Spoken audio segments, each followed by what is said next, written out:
സംഗമ ഗ്രാമ നാട്യരംഗമിതാ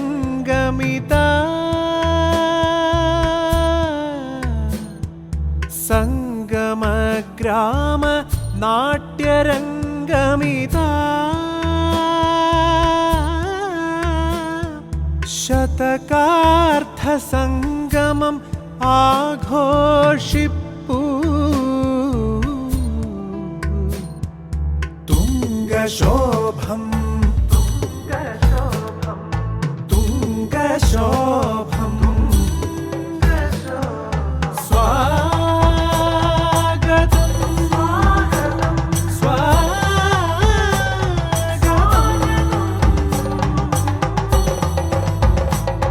സ്വാഗതം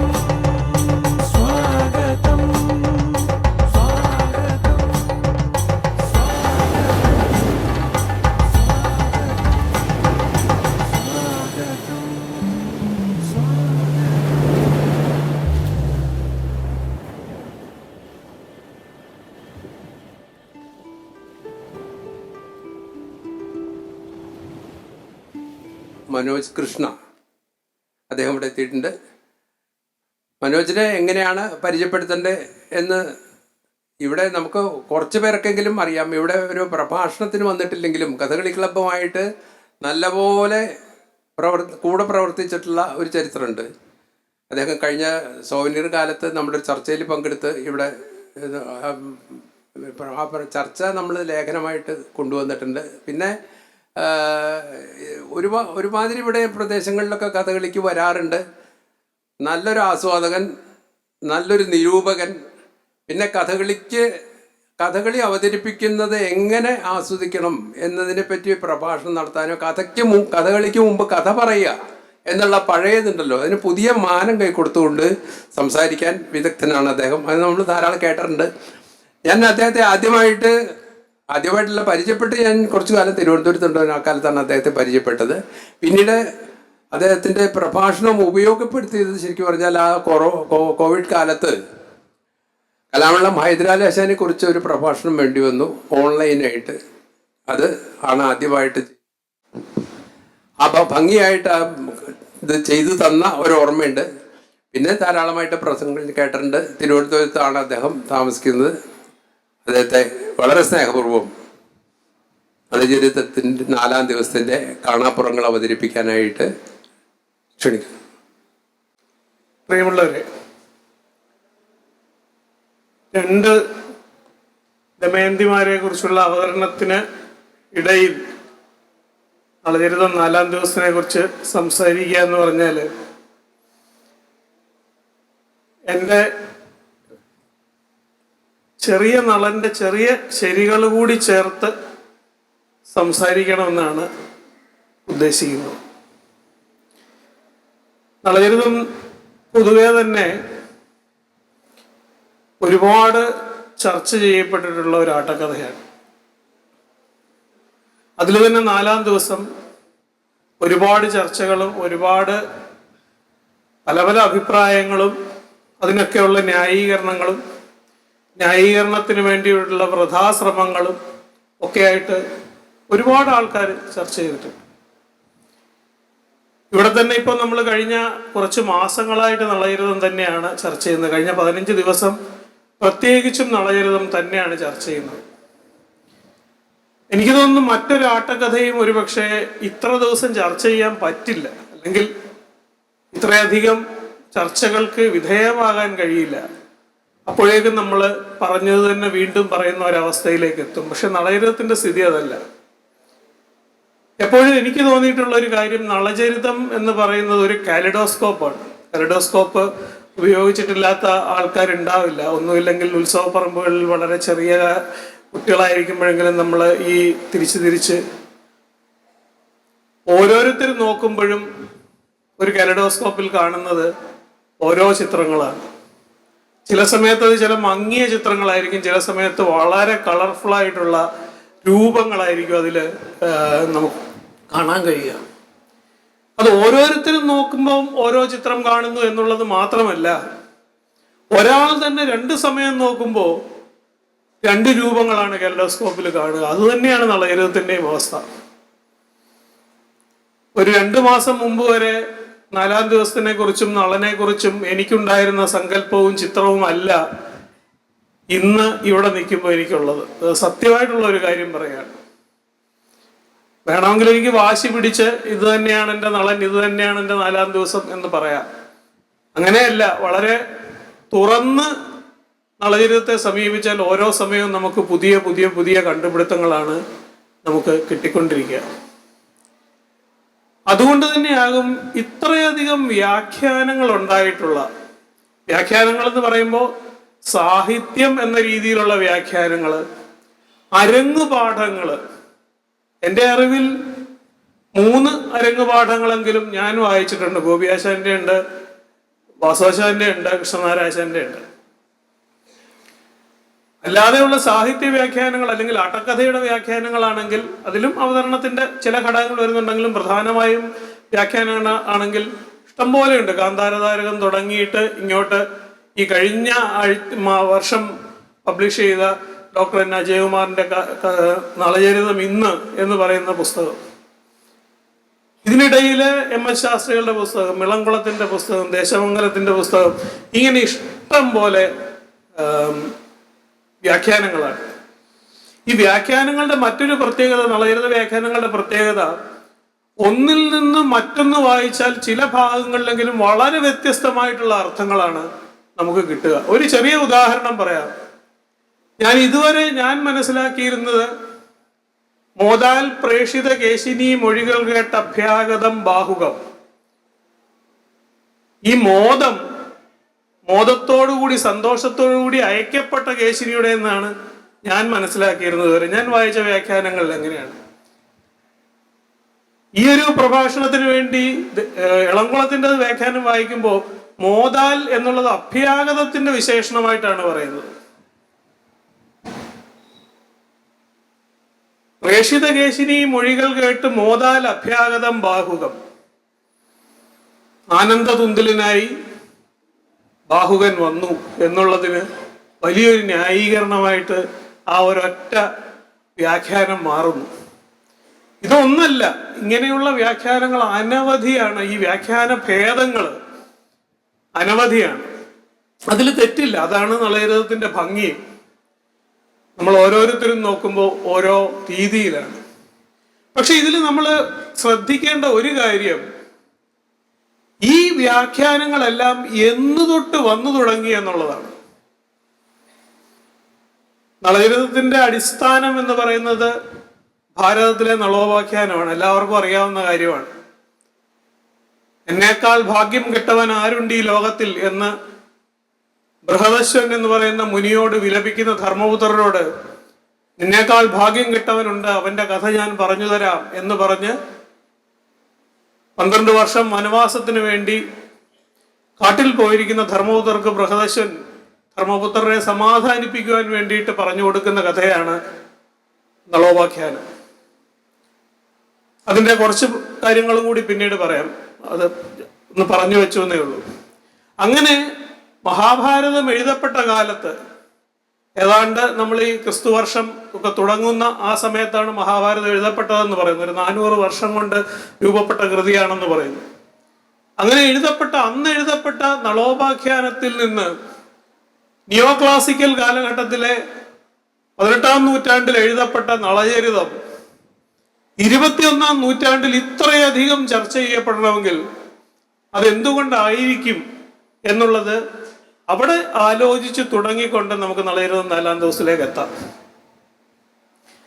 അജയകുമാർ സാറിന്റെ പുസ്തകത്തില് അതിനൊരു കാരണം പറയുന്നുണ്ട്.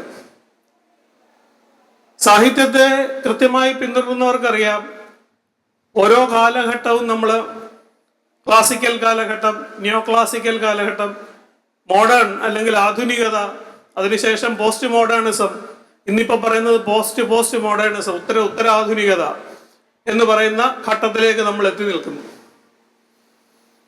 അജയകുമാർ സാറിന്റെ നിഗമനം എന്താണെന്ന് വെച്ചാൽ, നളചരിതം ഇത്രയധികം ഈ 20-ാം നൂറ്റാണ്ടിൽ, 19-ാം നൂറ്റാണ്ടിന്റെ അവസാനവും, അതായത് 1800-കളുടെ അവസാനവും 20-ാം നൂറ്റാണ്ടിന്റെ ഏതാണ്ട് മുഴുവൻ സമയവും, പ്രത്യേകിച്ച് രണ്ടാം കാലഘട്ടത്തിലും നളചരിതം ഇത്രയധികം വ്യാഖ്യാനിക്കപ്പെടുകയും അവതരിപ്പിക്കപ്പെടുകയും അതിനു മുമ്പുള്ളതിനേക്കാൾ അരങ്ങുകൾ നേടുകയും ചെയ്തതിന്റെ കാരണം, അതിന്റെ ഒരു സ്ട്രക്ചർ എടുത്ത് പരിശോധിച്ചാൽ അതിൽ ക്ലാസിക്കൽ അംശങ്ങളെക്കാൾ കൂടുതൽ, നിയോ ക്ലാസിക്കൽ അംശങ്ങളെക്കാൾ കൂടുതൽ ആധുനികതയാണ് എന്നുള്ളതാണ്. ആധുനികതയുടെ ഡീറ്റെയിൽസിലേക്ക് വരാം, അപ്പോഴേ അത് കൂടുതൽ മനസ്സിലാവുന്നത്. ഇതൊന്നും ഞാനൊരു സാഹിത്യ വിദഗ്ധനൊന്നുമല്ല, അതുകൊണ്ട് ഞാൻ വായിച്ചറിഞ്ഞ കാര്യങ്ങൾ വെച്ചിട്ട് ഒരു വായനക്കാരൻ എന്നുള്ള രീതിയിലാണ് പറയുന്നത്.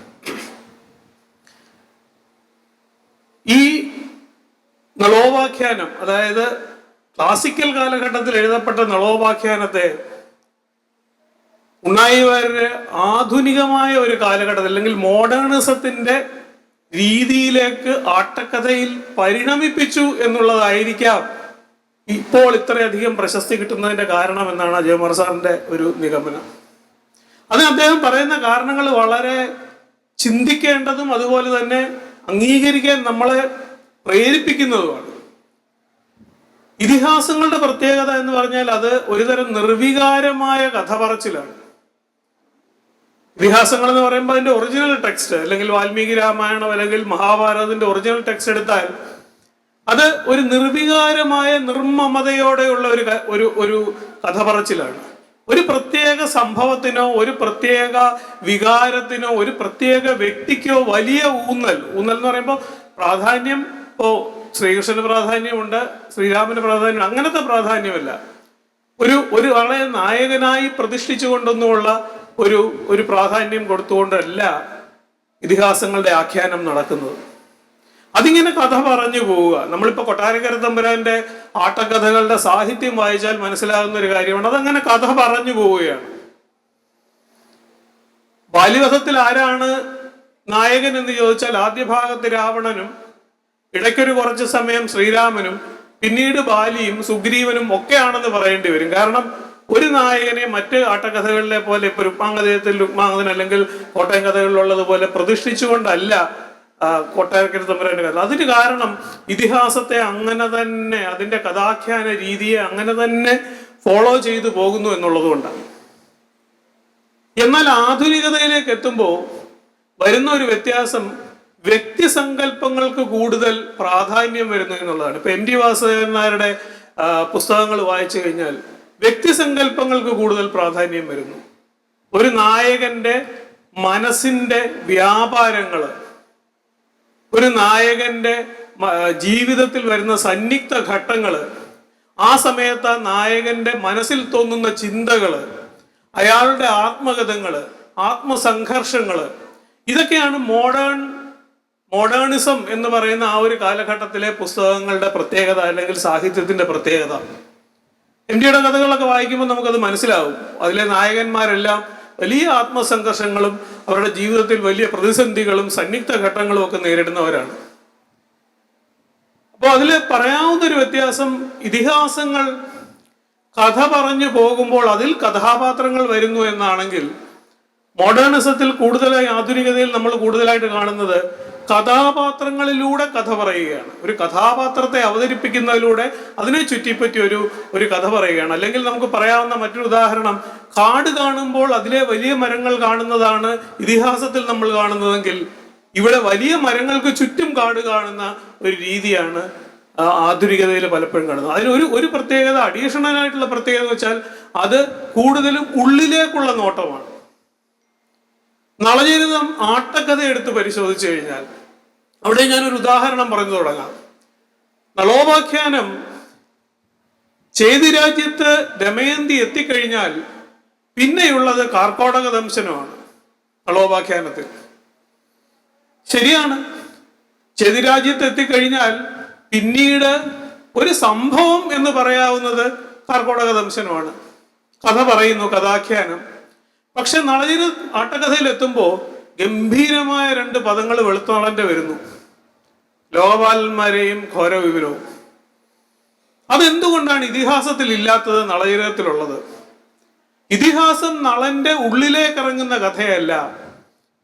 അത് കഥ പറഞ്ഞു പോകുമ്പോൾ നളനൊരു കഥാപാത്രമായി വരുന്നു എന്നേ ഉള്ളൂ. നളന്റെ മനോവ്യാപാരങ്ങളെ കുറിച്ച് വ്യാസൻ അത്ര വ്യാകുലപ്പെട്ടിരുന്നില്ല. പക്ഷെ ഉണ്ണായി വാര്യർ തിരഞ്ഞെടുത്തത് നളന്റെ കഥ പറഞ്ഞു പോകലല്ല, നളന്റെ മനോവ്യാപാരങ്ങളെയും അന്തസംഘർഷങ്ങളെയും പുറത്തു കൊണ്ടുവരിക എന്നുള്ളതാണ്.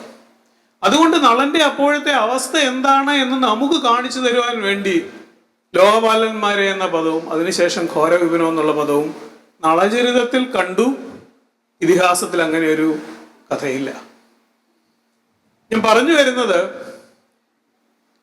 കഥാപാത്രത്തിനെയും അതിന്റെ അന്തസംഘർഷങ്ങളെയും കേന്ദ്രീകരിച്ചാണ് നളചരിതം എഴുതപ്പെട്ടത് എന്നുള്ളതാകണം ഇന്നത്തെ കാലഘട്ടത്തിലും ഇന്ന് നമ്മൾ ആധുനികതയെ സ്നേഹിക്കുന്ന നമ്മുടെ കാലഘട്ടത്തിലും നളചരിതം, അല്ലെങ്കിൽ ഈ കാലഘട്ടത്തിൽ മുമ്പെങ്ങും ഇല്ലാത്ത വിധത്തിൽ നളചരിതത്തിന് 20-ാം നൂറ്റാണ്ടിൽ, ഇന്നിപ്പോ 21-ാം നൂറ്റാണ്ടിലും വ്യാഖ്യാനങ്ങൾ വരുന്നതും ഒരുപാട് ആരാധകരുണ്ടാകുന്നു. അങ്ങനെ വരുമ്പോൾ നമ്മൾ നളചരിതത്തെ സമീപിക്കേണ്ടത് എങ്ങനെയാണ് എന്ന് ആലോചിച്ചു കഴിഞ്ഞാൽ കഥ കേൾക്കുക എന്നുള്ള ഒരു സമീപനത്തിലൂടെ ആണോ വേണ്ടത് എന്നുള്ളത് ആലോചിക്കേണ്ട കാര്യമാണ്. ഞാനീ പറഞ്ഞ ഈ അന്തസംഘർഷങ്ങളുടെ കാര്യം പറയുമ്പോൾ എടുത്തു പറയേണ്ട മറ്റൊരു കാര്യം, നമ്മള് ഷേക്സ്പിയറിന്റെ ഒക്കെ നാടകങ്ങളിൽ പറഞ്ഞ സോളിലോക്കി എന്ന് പറയുന്ന ഒരു സങ്കല്പം, ആത്മപ്രകാശനത്തിന് വേണ്ടിയിട്ടുള്ള വിചാരപദങ്ങള്, 14 വിചാരപദങ്ങളോളമാണ് നളചരിതത്തിലുള്ളത്. മറ്റൊരാട്ടക്കഥയിൽ നമുക്ക് ഒരു കഥാപാത്രം ഇരുന്ന് സ്വന്തം അവസ്ഥയെക്കുറിച്ച് കർണശബദത്തിലുണ്ട്. ഇത്രയധികം ആലോചിക്കുന്നത് നമുക്ക് കാണാൻ കഴിയില്ല. എല്ലാ കഥാപാത്രങ്ങളും, നളനാണ് ഏറ്റവും കൂടുതൽ വിചാരപദങ്ങളുള്ളത്, ദമയന്തിക്കുണ്ട്, ഋതുപർണനുണ്ട്, ജീവലന് വരെയുണ്ട്. ഇനി ഒരു ഇൻട്രസ്റ്റിംഗ് ഫാക്ട് കൂടി പറയാം. ഏത് സമയത്തും കഥാപാത്രത്തിന്റെ മനോവ്യാപാരങ്ങളെ കുറിച്ച് വിചാരപദങ്ങൾ എഴുതിയ ഉണ്ണായി വാര്യര് വിട്ടുപോയ ഒരു ഭാഗമുണ്ട്. വിട്ടുപോയതല്ല, മനഃപൂർവ്വമായിരിക്കണം, അദ്ദേഹം ഒന്നും വെറുതെ വിടില്ല. അത് വേർപാട് സമയത്ത് ഒരു വിചാരപദം എഴുതിയില്ല. അവിടെ ഒരു മനസ്സിൽ ചഞ്ചലത്വമോ അതാണോ ഇതാണോ ശരിയെന്നൊരു ചിന്ത ഇല്ലായിരുന്നു എന്ന് വേണമെങ്കിൽ നമുക്ക് അസ്യൂം ചെയ്യാം. അത് നിൽക്കട്ടെ അവിടെ. അപ്പൊ ഈ ആത്മപ്രകാശനത്തിന് വേണ്ടിയിട്ടുള്ള മാർഗങ്ങളാണ് ഈ 10-14 സോളിലോക്കികളിലൂടെ നളചരിതത്തിൽ ലക്ഷ്യമിടുന്നത്. ഇത് നമ്മൾ വിചാരപദങ്ങളിൽ നിന്ന് നമ്മൾ പറയുന്ന പദങ്ങൾ, ഇതല്ലാതെ തന്നെ നോക്കൂ, എത്രയോ പദങ്ങൾ സത്യത്തിൽ വിചാരപദങ്ങളാണ്, അല്ലെങ്കിൽ ഒരു കഥാപാത്രത്തിന്റെ മനസ്സാണ്. വരിക ബാഹുക, ബാഹുകനോടാണ് പറയുന്നതെങ്കിലും എന്താണ് പറയുന്നത്? ഋതുപർണന്റെ മനസ്സാണ് തുറക്കുന്നത്. അല്ലാതെ അത് ആ കാര്യങ്ങളൊന്നും ബാഹുവിനോട് പറഞ്ഞിട്ട് ബാഹുവിൻ എന്തെങ്കിലും ചെയ്യാനോ അല്ലെങ്കിൽ ഒരു സംഭാഷണത്തിന് പാത്രമാവേണ്ട കാര്യങ്ങളല്ല. പക്ഷെ ഒരു ആത്മപ്രകാശനമാണ് അവിടെ നടക്കുന്നത്. അത് പിന്നീട് വേറെയും കുറെ ഉണ്ട്. അപ്പോൾ ഇങ്ങനെ ഈ കഥാപാത്രങ്ങളുടെ ആത്മസംഘർഷങ്ങളിലൂടെയാണ് നളചരിതം മുമ്പോട്ട് പോകുന്നത്. ഈ ആത്മസംഘർഷത്തെ കുറിച്ച് പറയുമ്പോൾ അതിന്റെ കൂട്ടത്തിൽ ചേർത്ത് പറയേണ്ട ഒരു കാര്യം നളന്റെയും ദമയന്തിയുടെയും കാര്യമാണ്. ഇവരുടെ ആത്മസംഘർഷത്തിന് പിന്നെയും ഉണ്ട് പ്രത്യേകത. ഒരു വലിയ നദി ഒരു മലയുടെ മുകളിൽ നിന്ന് ഒഴുകി വരുമ്പോൾ അപ്രതീക്ഷിതമായി അതിന്റെ നടുക്കോട്ട് വന്ന് വീണ ഒരു വലിയ പാറയിൽ തട്ടി അത് 2 വഴിക്ക് ഒഴുകിപ്പോയി. ആ ഒഴുകിപ്പോകുന്ന പ്രതലങ്ങളുടെ ആ സാഹചര്യങ്ങളുടെ പ്രത്യേകത അനുസരിച്ച് അതിന്റെ വേഗവും അതിന്റെ കാഠിന്യവും അതിന്റെ ശക്തിയും അതിനുള്ളിലെ ചുഴികളും എല്ലാം വെവ്വേറെയായി രൂപപ്പെട്ട് അതങ്ങനെ പാരലായി തമ്മിൽ കാണാതെ കുറേ ദൂരം ഒഴുകി ഒടുവിൽ തിരികെ കുണ്ടനത്തിൽ വന്ന് അത് തമ്മിൽ യോജിക്കുന്ന രീതിയിലാണ് ഇവരുടെ ജീവിതം കടന്നു പോകുന്നത്. വേർപാടിന്റെ സമയത്ത് വേർപിരിഞ്ഞു പോകുന്ന ഈ 2 പേരും, മനസ്സുകൊണ്ട് ഒരിക്കലും വേർപിരിയാത്ത ഈ 2 പേരും പിന്നീട് കണ്ടുമുട്ടുന്നതാണ് ഈ 4-ാം ദിവസത്തില്. ഇവരിങ്ങനെ 2 വഴിയിൽ പോയിട്ട് കണ്ടുമുട്ടുന്ന ആ ഒരു അതീവ സംഘർഷഭരിതമായ രംഗമാണ് 4-ാം ദിവസത്തിൽ വരുന്നത്. പക്ഷെ വ്യക്തിപരമായി എൻ്റെ തോന്നൽ, ഒരുപക്ഷെ അനിയേട്ടനോ മുരളിഭാഷനോ ഒക്കെ എന്നെക്കാൾ കൂടുതൽ കഥകളി കണ്ട് പരിചയം ഉണ്ടാവും, മുമ്പുണ്ടായിരുന്നു എന്നറിയില്ല. നമ്മൾ ഈ വായിക്കുന്ന സംഘർഷം പലപ്പോഴും അരങ്ങില് അനുഭവപ്പെടാറില്ല എന്നുള്ളതാണ് സത്യം. അത് ഒരു പക്ഷേ മറ്റ് കാരണങ്ങൾ കൊണ്ടാകാം. അതോ നമ്മൾ ഇവരുടെ ആത്മസംഘർഷത്തെ വളരെ ബാഹ്യമായിട്ടാണോ വിലയിരുത്തുന്നത് എന്നുള്ളതും നമ്മൾ പരിശോധിക്കേണ്ട കാര്യമാണ്. അപ്പൊ അങ്ങനെയുള്ള ഈ 2 നളന്റെയും ദമയന്തിയുടെയും ഈ ഒരുപാട് നാളത്തെ 3 വർഷത്തോളമുള്ള പിരിഞ്ഞിരിക്കലിന് ശേഷം ഇവർ കൂട്ടിമുട്ടുന്ന അല്ലെങ്കിൽ കണ്ടുമുട്ടുന്ന ഒരവസരമാണ് 4-ാം ദിവസത്തിലുള്ളത്. അതുകൊണ്ട് തന്നെ ഈ 4-ാം ദിവസത്തിന് അതിൻ്റെതായിട്ടുള്ള പ്രത്യേകതകളുണ്ട്. 4-ാം ദിവസത്തെ കുറിച്ച് അനലൈസ് ചെയ്യുമ്പോൾ എനിക്കറിയില്ല ഇന്നലെ മനോജേട്ടൻ ഏതൊക്കെ ഭാഗങ്ങൾ പറഞ്ഞു എന്നുള്ളതെങ്കിലും ഞാൻ എൻ്റെതായ ഒരു രീതിയിൽ എൻ്റെ ഒരു നോട്ടത്തിൽ നളചരിതം 3-ാം ദിവസവും 4-ാം ദിവസവും രണ്ടായി നമുക്കൊരിക്കലും, നളചരിതത്തെ മൊത്തത്തിൽ തന്നെ അങ്ങനെ വിഭജിച്ച് നമുക്കൊരിക്കലും വിശകലനം ചെയ്യാൻ കഴിയില്ല. കാരണം ഇവരുടെ ജീവിതം ഇങ്ങനെ മുമ്പോട്ട് പോവുകയാണ്, അതിങ്ങനെ അങ്ങോട്ടും ഇങ്ങോട്ടും ഒക്കെ കൂട്ടിക്കലർന്നും കിടക്കുകയാണ്. കാർക്കോടക ദംശനം മുതൽ പുനഃസമാഗമം വരെയുള്ള ഭാഗം ഒരൊറ്റ ഖണ്ഡമായിട്ട് പരിഗണിക്കണം എന്ന അഭിപ്രായക്കാരനാണ് ഞാൻ. എന്നെങ്കിലും അത് ഒരുമിച്ച് അവതരിപ്പിക്കാൻ കഴിയുമെങ്കിൽ അങ്ങനെ അവതരിപ്പിച്ച് നോക്കണം എന്ന അഭിപ്രായക്കാരനാണ് ഞാൻ. കാരണം ഇതൊരു തുടർച്ചയാണ്, പ്രത്യേകിച്ച് ബാഹുകന്റെ ഒരു തുടർച്ചയാണ് അവിടെ. കാരണം ഈ കാർക്കോടക ദംശനം എന്ന് പറയുന്നിടത്താണ് ബാഹുകന്റെ ജീവിതത്തിലെ ഒരു വലിയ വഴിത്തിരിവുണ്ടാകുന്നത്. നളചരിതത്തിലെ ബാഹുകനെ മനസ്സിലാക്കണമെങ്കിൽ, അല്ലെങ്കിൽ ബാഹുകൻ എന്തുകൊണ്ട് പല കാര്യങ്ങളും ചെയ്തില്ല എന്ന് മനസ്സിലാക്കണമെങ്കിൽ ചിന്തിതമജിരാൽ എന്നുള്ള ആ ഒരൊറ്റ പദം മനസ്സിരുത്തി വായിച്ചാൽ മതി. പിന്നെ നളന്റെ ചില സ്വഭാവവിശേഷങ്ങളും കൂടി മനസ്സിലാക്കണം. അപ്പൊ നമ്മൾ ഇനി അങ്ങോട്ട് ഈ കാണാപ്പുറങ്ങളിൽ നോക്കാൻ പോകുന്നത് ഈ 2 വ്യക്തികളെ കേന്ദ്രീകരിച്ചിട്ടുള്ള വിശകലനം മാത്രമാണ്. കാരണം ഞാൻ നേരത്തെ പറഞ്ഞതുപോലെ നളചരിതം വ്യക്തികളുടെ ആത്മസംഘർഷത്തിന്റെ കഥയാണ് എന്നാണ് ഞാൻ വിശ്വസിക്കുന്നത്. ഓരോ ദിവസവും, അത് 1-ാം ദിവസത്തിലായാലും ശരി ആ ആത്മസംഘർഷമുണ്ട്. 2-ാം ദിവസത്തിലാണത് ആദ്യ ഭാഗത്ത് കുറച്ച് കുറവുള്ളത്, അതിനുശേഷം വീണ്ടും അത് കൂടുന്നു, 3-ലത് വീണ്ടും കൂടുന്നു, 4-ലും ആ ആത്മസംഘർഷമുണ്ട്. അപ്പൊ വ്യക്തികളെ കേന്ദ്രീകരിച്ച് അവരുടെ സ്വഭാവവിശേഷങ്ങളെ കേന്ദ്രീകരിച്ചും അതിൻ്റെ ആത്മസംഘർഷങ്ങളെ മനസ്സിലാക്കുന്ന വഴിയാണ് നമുക്ക് നളചരിതത്തെ മനസ്സിലാക്കാൻ കഴിയുക എന്നാണ് എനിക്ക് ഇപ്പോൾ ഈ അടുത്ത കാലത്തായിട്ട് തോന്നിയിട്ടുള്ള കാര്യം. അവിടെ അങ്ങനെ വിശകലനം ചെയ്യുമ്പോൾ ഒഴിവാക്കേണ്ടതായ ഒരു കാര്യം കൂടി പറഞ്ഞുകൊണ്ട് ആ ഒരു വിശകലനത്തിലേക്ക് പോകാം. അത് നളനാണോ ദമയന്തിയാണോ നല്ലത് എന്നുള്ള അനാലിസിസ് നമ്മൾ നിർത്തണം എന്നുള്ളൊരു അഭിപ്രായക്കാരനാണ് ഞാൻ. നളനാണോ തെറ്റുകാരൻ, ദമയന്തിയാണോ തെറ്റുകാരി എന്നുള്ള ഒരു വിശകലനം നമ്മൾ മാറ്റി വെച്ചിട്ട് വേണം ഇവരുടെ ഈ കഥയെ അനലൈസ് ചെയ്യാൻ. ഇവരുടെ 2 ഭാഗത്തും തെറ്റുണ്ട് ശരിയുമുണ്ട് എന്നുള്ള വിശ്വാസക്കാരനാണ് ഞാൻ. നളനെ നമ്മൾ വിശകലനം ചെയ്തു കഴിഞ്ഞാൽ എന്തുകൊണ്ട് നളൻ പലതും ചെയ്യുന്നു എന്ന് മനസ്സിലാക്കണമെങ്കിൽ നളന്റെ സ്വഭാവത്തെ ഒന്ന് വിശകലനം ചെയ്യണം. അത് നല്ല സ്വഭാവമാണോ മോശ സ്വഭാവമാണോ എന്നുള്ള ഒരു അനാലിസിസിലേക്ക്, ഒരു റിസൾട്ട് ഫോർമേഷനിലേക്ക് ഞാൻ പോകുന്നില്ല. അതിന്റെ ആവശ്യമുണ്ടെന്ന് തോന്നുന്നില്ല.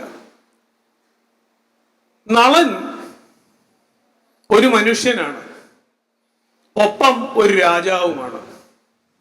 എനിക്ക് തോന്നുന്നു ആദ്യത്തെ ദിവസം ഇവിടെ ചർച്ച തുടങ്ങി വെച്ച കണ്ണൻചേട്ടൻ പറഞ്ഞു വെച്ച ഒരു കാര്യമുണ്ട്, ധർമ്മങ്ങളെ കുറിച്ചാണ്. ലൗകിക ധർമ്മം, സ്മാർത്ഥധർമ്മം, അങ്ങനെ അദ്ദേഹം ധർമ്മങ്ങളെ വേർതിരിച്ചു വെച്ചിട്ട് നളൻ എന്ന വ്യക്തിയുടെ ആത്മസംഘർഷത്തിൽ ലൗകിക ധർമ്മവും സ്മാർത്ഥധർമ്മവും തമ്മിലുള്ള, അല്ലെങ്കിൽ രാജധർമ്മവും തമ്മിലുള്ള ഒരു കോൺഫ്ലിക്റ്റിനെ കുറിച്ച് കൂടി പറയുണ്ടായി. എൻ്റെ ഓർമ്മ ശരിയാണെങ്കിൽ അങ്ങനെയാണ് തുടങ്ങിയത്.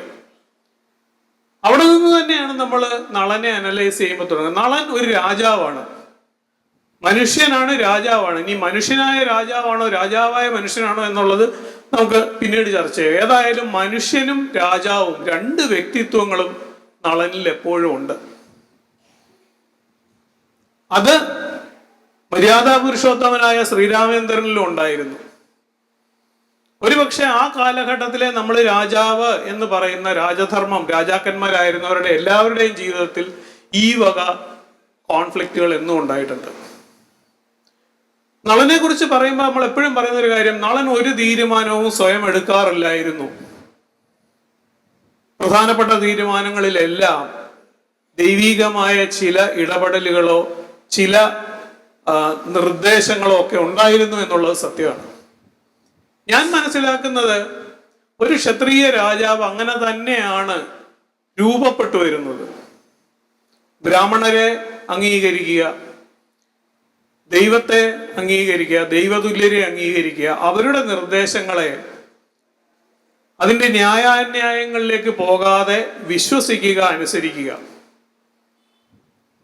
അന്ന് കണ്ണഞ്ചേട്ടൻ പറഞ്ഞ ആദ്യത്തെ വാചകം, നളൻ എന്തുകൊണ്ട് ദമയന്തിയോട് ഇത്രയധികം പ്രണയമുണ്ടായിട്ടും ദമയന്തിയുടെ അടുത്തേക്ക് പോയില്ല. വലിയ ചർച്ച നടക്കുന്ന ഒരു കാര്യമാണ്. അയാളൊരു പേടിത്തൊണ്ടനാണ്, അതുകൊണ്ടാണ് പോകാത്തത് എന്നൊക്കെ ഉള്ള രീതിയിലുള്ള തികച്ചും മാനുഷികമായ ചർച്ചകളാണ് നടക്കുന്നത്. മുനിവചനേന എന്ന് പറയുന്നത് തന്നെയാണ് അവിടെ കാര്യം. ഒരു ഡയറക്ഷൻ എപ്പോഴും നളന് വേണം. ഈ ഡയറക്ഷനാണ് കാർക്കോടകന്റെ രൂപത്തിൽ ഒരു പദം മുഴുവനായി നളന് കിട്ടിയിരിക്കുന്നത്. നളന് അനലൈസ് ചെയ്യുമ്പോൾ നളന്റെ കാർക്കോടക ദംശത്തിന് മുമ്പും പിൻപും എന്നുള്ള 2 ഘട്ടങ്ങളായിട്ടാണ് ആദ്യം അനലൈസ് ചെയ്യേണ്ടത്. അല്ലാതെ കലി ഒഴിഞ്ഞതിന് മുമ്പും പിമ്പും എന്നുള്ളതിനേക്കാൾ കൂടുതൽ നമ്മൾ പരിഗണിക്കേണ്ടത് കാർക്കോടക ദംശനത്തിന് മുമ്പും പിമ്പും എന്നുള്ളതാണ്. അതിന് മുമ്പുള്ള നളനെ എടുത്തു നോക്കൂ. പ്രതീക്ഷ നശിച്ച് നിസ്സഹായനായി, കാടെങ്കിൽ കാട്, ഞാൻ ഇവിടെ ജീവിച്ചോളാം. ബാക്കിയൊക്കെ അയാൾ ആത്മനിന്ദയാണ് ചെയ്തുകൊണ്ടിരുന്നത്. ലോകപാലന്മാരെ എന്നുള്ള പദത്തിൽ താൻ ഏറ്റവും വിശ്വസിക്കുന്ന ദേവന്മാരെ പോലും സംശയിക്കുന്ന തരത്തിലേക്ക് ആ ആത്മനിന്ദ വളർന്നു പോയിരിക്കുന്നു. ഭൈമീ പരിദേവതയ്ക്ക് ദുഃഖം വരുത്തരുത് എന്നേ പറയുന്നുള്ളൂ. കാണണമെന്നുള്ള ആഗ്രഹം പോലും അയാൾക്ക് അപ്പോ ഇല്ല. അതിസങ്കട ചാപല്യം എനിക്കരുത്, ഞാൻ എന്നെ അധീരനെന്ന് ആരും പരിഹസിക്കരുത്. എല്ലായിടും ആത്മനിന്ദയാണ്. അടുത്ത പദത്തിലോ എഴുപാരിതാകൽ നഗരം, ഈ കാടാണ് നഗരം, നാട്ടിലെ ജീവിതം ശരിയല്ല, അത് മുഴുവൻ പ്രശ്നങ്ങളാണ്. ഇങ്ങനെയൊക്കെ പ്രതീക്ഷ നഷ്ടപ്പെട്ട നളനിൽ നിന്നാണ് നമ്മൾ പിന്നീട് അങ്ങോട്ട് വളരെ ചിട്ടയായ ഒരു പദ്ധതിയുമായി മുന്നോട്ട് പോകുന്ന നളനെ കാണുന്നത്. ഞാൻ ആ വാക്ക് വീണ്ടും ഊന്നി പറയുകയാണ്, പദ്ധതിയുമായി മുമ്പോട്ട് പോകുന്ന നളൻ. നിന്നഴൽക്ക് മൂലം കലി എന്നുള്ള വാചകമാണ് ബാഹുകനെ അല്ലെങ്കിൽ നളനെ, കലി ബാധിച്ച നളനെ തിരികെ ഫൈറ്റ് ചെയ്യാനുള്ള ഒരു മൈൻഡ് സെറ്റിലേക്ക് കൊണ്ടുപോകുന്നത്. അതുവരെ നളൻ എന്താ പറഞ്ഞിരുന്നത്? നളൻ പറഞ്ഞിരുന്നത്, ഉരഗാഭരണൻ എന്നിൽ, അല്ല അതിനു മുമ്പ് പറഞ്ഞിരുന്നത്, എനിക്ക് ദൈവങ്ങളോട് എന്റെ പ്രാർത്ഥന കുറഞ്ഞോ, ദൈവങ്ങൾക്ക് എന്നിലുള്ള കരുണ കുറഞ്ഞോ, അങ്ങനെ അത് കാരണം, എന്റെ തെറ്റ് കാരണമാണ് എനിക്കിതെല്ലാം സംഭവിച്ചത് എന്നുള്ള ഒരു വീണ്ടും ആ പശ്ചാത്താപവും ആത്മനിന്ദയും ഒക്കെ ആയിട്ടിരുന്ന നളനാണ് കലിയാണ് നിന്റെ കുഴപ്പങ്ങൾക്ക് കാരണമെന്ന് അറിയുന്നതോടുകൂടി ആ ഒരു ആത്മനിന്ദയിൽ നിന്ന് പുറത്തു വരുന്നത്. എന്ന് മാത്രമല്ല, ഇനി എന്താണ് കലി ഒഴിയാൻ ചെയ്യേണ്ടത്, ഇനി ഞാൻ എങ്ങനെ മുന്നേ പോലെ മന്ദിരത്തിൽ ചെന്ന് വാഴുവാനും, ഖിന്നയാ തയാ, അവളെയും കൊണ്ട് മന്ദിരത്തിൽ പോയി താമസിക്കാൻ ഇനി എനിക്ക് എന്ന് കഴിയും എന്ന് ചോദിക്കുന്ന നളനോട് കാർക്കോടകൻ പറയുന്നത്, നിന്റെ ഈ പ്രശ്നങ്ങൾക്കെല്ലാം കാരണം കലിയാണ്. പക്ഷെ എൻ്റെ ഈ വിഷം കൊണ്ട് അവൻ കുറെ ഒഴിയും. അത് കഴിഞ്ഞാലോ നീ എന്ത് ചെയ്യണം? നീ അയോധ്യയിൽ പോകണം, ഋതുപർണനെ സേവിക്കണം. സാധുത അവനെ ഈ മഹിയിലുള്ളൂ. അവിടെ വിശ്വാസഭാജനമായി വന്നാൽ അശ്വഹൃദയം അവനായി നൽകി അക്ഷഹൃദയം നീ സ്വീകരിക്കണം. അതോടുകൂടി കലി ഒഴിയും. എപ്പോഴാണ് കലി ഒഴിയുന്നത്? കാർക്കോടകന്റെ വാക്യം അനുസരിച്ച് കലി ഒഴിയുന്നത് അക്ഷഹൃദയം കിട്ടുമ്പോഴാണ്. ആ അക്ഷഹൃദയം കിട്ടുക എന്നുള്ളതാണ് കാർക്കോടക ദംശനം ഏറ്റതിന് ശേഷമുള്ള നളന്റെ ഏക ലക്ഷ്യം. ഏകലക്ഷ്യം എന്നല്ല, പ്രാഥമിക ലക്ഷ്യം. അതിനിടയ്ക്ക് ദമയന്തിയെ കാണാൻ പോകാൻ നളനെ കിട്ടില്ല.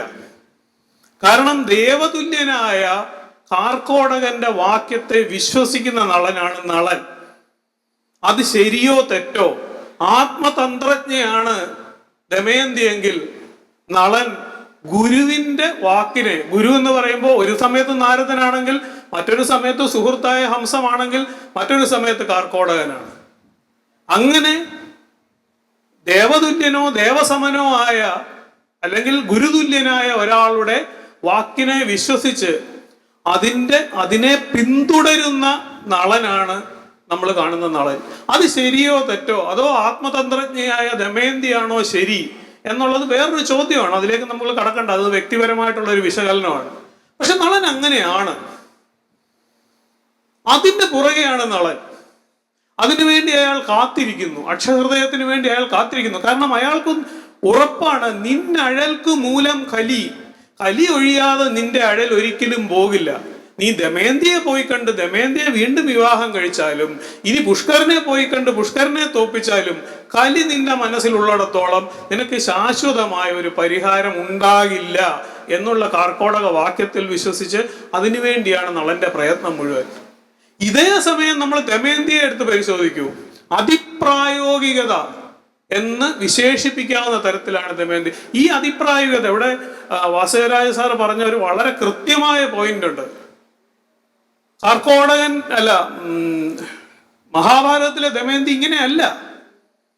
ഇവിടെ ദമയന്തിയെ ചിത്രീകരിച്ചിരിക്കുന്നത് ആത്മതന്ത്രജ്ഞ. ഇതാകെ ഈ ആത്മതന്ത്രജ്ഞതയ്ക്ക് ഒരു സംശയം വരുന്നത് എപ്പോഴെന്നറിയാമോ? കേശിനിയൊക്കെ വിട്ട് കഴിഞ്ഞിട്ട് നളനെ വരുത്തണോ എന്ന് തോന്നിടത്ത് അവിടെ വരുമ്പോൾ ഞാനത് പറയാം. അപ്പൊ ആത്മതന്ത്രജ്ഞയായ ദമയന്തിയും ഒരു ഗുരുവിന്റെ നിർദ്ദേശത്തെ പിന്തുടരുന്ന നളനുമാണ് നളചരിതത്തിലെ രണ്ട് വ്യക്തികള്. ഇനി ഇത് നേരെ നളോപാഖ്യാനത്തിലേക്ക് ഒന്നൊരു പാരലൽ വരച്ചു നോക്കൂ. അർജുനാഭിഗമന പർവ്വത്തില് കാട്ടിലേക്ക് പോയ ധർമ്മപുത്രരെ പാഞ്ചാലിയും ഭീമനും ചേർന്ന് ധർമ്മത്തിന്റെ പേര് പറഞ്ഞു തന്നെ വലിയ കുഴപ്പങ്ങളിലേക്ക് കൊണ്ടെത്തിക്കുന്നുണ്ട്. അധ്യായങ്ങളോളം ഇവർ തമ്മിലുള്ള ചർച്ചയാണ്. മറുപടി, ചോദ്യം, മറുപടി. അവിടെ പറയുന്നുണ്ട്, ധർമ്മം ചതിക്കുന്നവനെ ചതിക്കുന്നത് അധർമ്മമല്ല എന്ന് ഭീമൻ പറയുന്നുണ്ട്.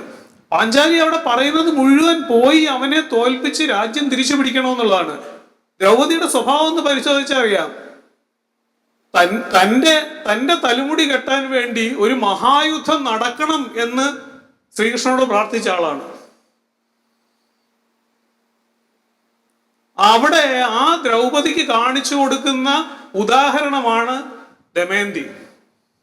അവിടെ അങ്ങനെയുള്ള ഒരു പ്രേരണയിലും നീ വീഴരുത്, നീ ധർമ്മത്തിന് പുറകെ മാത്രമേ പോകാവൂ എന്ന് ധർമ്മപുത്രരെ പഠിപ്പിക്കാൻ കാണിച്ചു കൊടുക്കുന്ന ഉദാഹരണമാണ് നളൻ. നളോപാഖ്യാനത്തിന്റെ ലക്ഷ്യം ഗുണപാഠ കഥയാണത്. അതിനെയാണ് ഒരു മനോഹര പ്രണയമാക്കി കഥയിൽ വലിയ മാറ്റമൊന്നും വരുത്താതെ, കോട്ടയത്തമ്പുരാനെ പോലെ പുതിയ കഥാപാത്രത്തിന് ഒന്നും ആഡ് ചെയ്തില്ല ഉണ്ണായി വാര്യർ അങ്ങനെ കാര്യമായിട്ട്. പക്ഷെ ആ കഥ തന്നെ പറഞ്ഞുകൊണ്ട് മറ്റൊരു വശത്തു നിന്ന് നോക്കി ഈ ഒരു ഗുണപാഠ കഥയെ മനോഹരമായ പ്രണയകാവ്യമാക്കിയ ഒരു വലിയ ക്രാഫ്റ്റ്മാൻ ആയിരുന്നു ഉണ്ണായി വാര്യർ. ഈ പാരലൽ എപ്പോഴും ഇടയ്ക്കിടയ്ക്ക് ആലോചിച്ച് നോക്കൂ. ഓരോ കാര്യങ്ങളും പറയുമ്പോൾ, ക്യാരക്ടറിനെ നിർമ്മിക്കുമ്പോൾ, അവിടെ ബൃഹദശ്വൻ ഇത് ഓരോന്നും പറയുമ്പം ധർമ്മപുത്രരുടെ മനസ്സിൽ വരുന്നതാണ്. ധർമ്മപുത്രർ എന്ത് ചെയ്യരുത്, എന്ത് ചെയ്യണം എന്നുള്ളത് നളനെ ചൂണ്ടിക്കാണിച്ചാണ് പറയുന്നത്. സ്വന്തം ഭാര്യ നഷ്ടപ്പെട്ടിട്ട് അവിടെയും എടുത്ത് ബൃഹദശ്വൻ പറയുന്നുണ്ട്, നിന്റെ ദുഃഖമൊക്കെ എത്ര കുറവ് യുധിഷ്ഠിര, അവൻ ഒറ്റയ്ക്കാണ് 3 വർഷം കഴിഞ്ഞത്. സ്വൈര്യവചനം സ്വകൃത രചനം എന്ന് ആകെ സ്വാതന്ത്ര്യത്തോടെ സംസാരിക്കാൻ പറ്റുന്ന സുഹൃത്തിന്റെ അടുത്ത് സ്വന്തം എല്ലാ ദിവസവും രാത്രിയിൽ ഒരു മന്ത്രം പറയുമായിരുന്നു ദമയന്തിയെ കുറിച്ചെന്നാണ് മഹാഭാരതം പറയുന്നത്. അതാണ് നമ്മൾ വിജനേപത എന്ന് പറയുന്ന പദത്തിൽ കാണുന്നത്. ആ വിജനേപത എന്നുള്ള പദം അറിയാതെ പറഞ്ഞു പോയിട്ട്, ദമയന്തിയെ കുറിച്ച് അറിയാതെ പറഞ്ഞിട്ട് ആകെ സംസാരിക്കുവാനുള്ള ഒരു സുഹൃത്തിനോട് പോലും ഇത് ഒരാൾ എഴുതിയ കഥയാണ് എന്ന് പറയേണ്ടി വരുന്ന ഏകാന്തതയുടെയും നിസ്സഹായതയുടെയും അങ്ങേ അറ്റത്തെ അവസ്ഥയിൽ നിൽക്കുന്ന ആളാണ് നളൻ. അത് ചൂണ്ടിക്കാണിച്ചാണ് ബൃഹദശ്വൻ പറയുന്നത്, നിന്നോടൊപ്പം 88,000 ബ്രാഹ്മണരും തമ്പിമാരും ഭാര്യയും. കുഞ്ഞുകുട്ടൻ തമ്പുരാൻ പറയുന്നത്, നിന്നോടത്ത് തമ്പിമാരും ഭാര്യയും നിന്നോടത്തുണ്ട്, അവന്റെ കൂടെയോ അവൻ ഒറ്റയ്ക്കാണ്. അവൻ ആരോടും അവന്റെ വിഷമം പറയാൻ കഴിയില്ല. പക്ഷെ എന്നിട്ടും അവൻ ധർമ്മം പാലിച്ചു. അവൻ കാത്തിരുന്നു, അക്ഷഹൃദയത്തിന് വേണ്ടി അവൻ കാത്തിരുന്നു. ആ കാത്തിരിപ്പാണ് നീ 13 വർഷം കാത്തിരിക്കേണ്ടത് എന്നുള്ള കഥയാണ് അവിടെ പറഞ്ഞു കൊടുക്കുന്നത്. ആ അവസരം ഒന്ന് അർജുനാഭിഗമന പർവ്വം വായിച്ച് അതിന്റെ ബാക്കി വായിച്ചു നോക്കി കഴിഞ്ഞാൽ അറിയാം. ഒരു അവസരത്തിൽ ധർമ്മപുത്രര് ഇവർ പറയുന്നത് ശരിയല്ലേ എന്ന് ചിന്തിക്കുന്ന സമയത്താണ് വേദവ്യാസൻ പ്രത്യക്ഷപ്പെട്ടിട്ട് യുദ്ധത്തിന് നമ്മൾ തയ്യാറെടുക്കണം, അർജുനനെ ദിവ്യാസ്ത്രങ്ങൾക്ക് അയക്കണം എന്ന് പറയുന്നത്. കാരണം എന്താ, അർജുനനെ അകറ്റിയാൽ അത്രയും ഇവരുടെ എടുത്തിയാട്ടം കുറയും എന്നുള്ളതാണ്. അതിനുശേഷം പിന്നെ വരുന്നത് തീർത്ഥാടനമാണ്. ഈ മുനിമാരെല്ലാം ലോമേശനും ബൃഹദശനും ഒക്കെ വരുന്നത് അവിടെയാണ്, ധർമ്മപുത്രരെയും ബാക്കി ശിഷ്ടപാണ്ഡവരെയും സമാധാനിപ്പിക്കാൻ, അവരെ ധർമ്മത്തിന്റെ പാതയിൽ കൊണ്ടുപോകാൻ. അപ്പൊ പറയുന്ന ഒരു കഥയാണത് നളന്റേത്. അപ്പൊ നളൻ പിന്നെ ധർമ്മിഷ്ഠനല്ലാതാവുമോ? ആ നളനോടാണ് നമ്മൾ പറയുന്നത്, നീ അതൊക്കെ കളഞ്ഞിട്ട് പോയിട്ട് ഭാര്യയെ കണ്ടുപിടിക്കാൻ ആദ്യം പോവാൻ. നളൻ പോവില്ല. അതാണ് നളന്റെ ക്യാരക്ടർ. അങ്ങനെയുള്ള നളനും നേരത്തെ പറഞ്ഞ അതിപ്രായോഗികതയുടെ വ്യക്താവായ ദമയന്തിയുടെ അതിപ്രായോഗികതയ്ക്ക് ഒരു കാരണം കൂടിയുണ്ട്. അതുമായിവരത് പൊലിപ്പിച്ചെഴുതിയാണ് ആ കാരണത്തിനെ സാധൂകരിക്കുന്നത്. ചൂതിൽ തോറ്റു കാട്ടിൽ പോയി, ഇതേ ഉള്ളൂ മഹാഭാരതത്തിന്.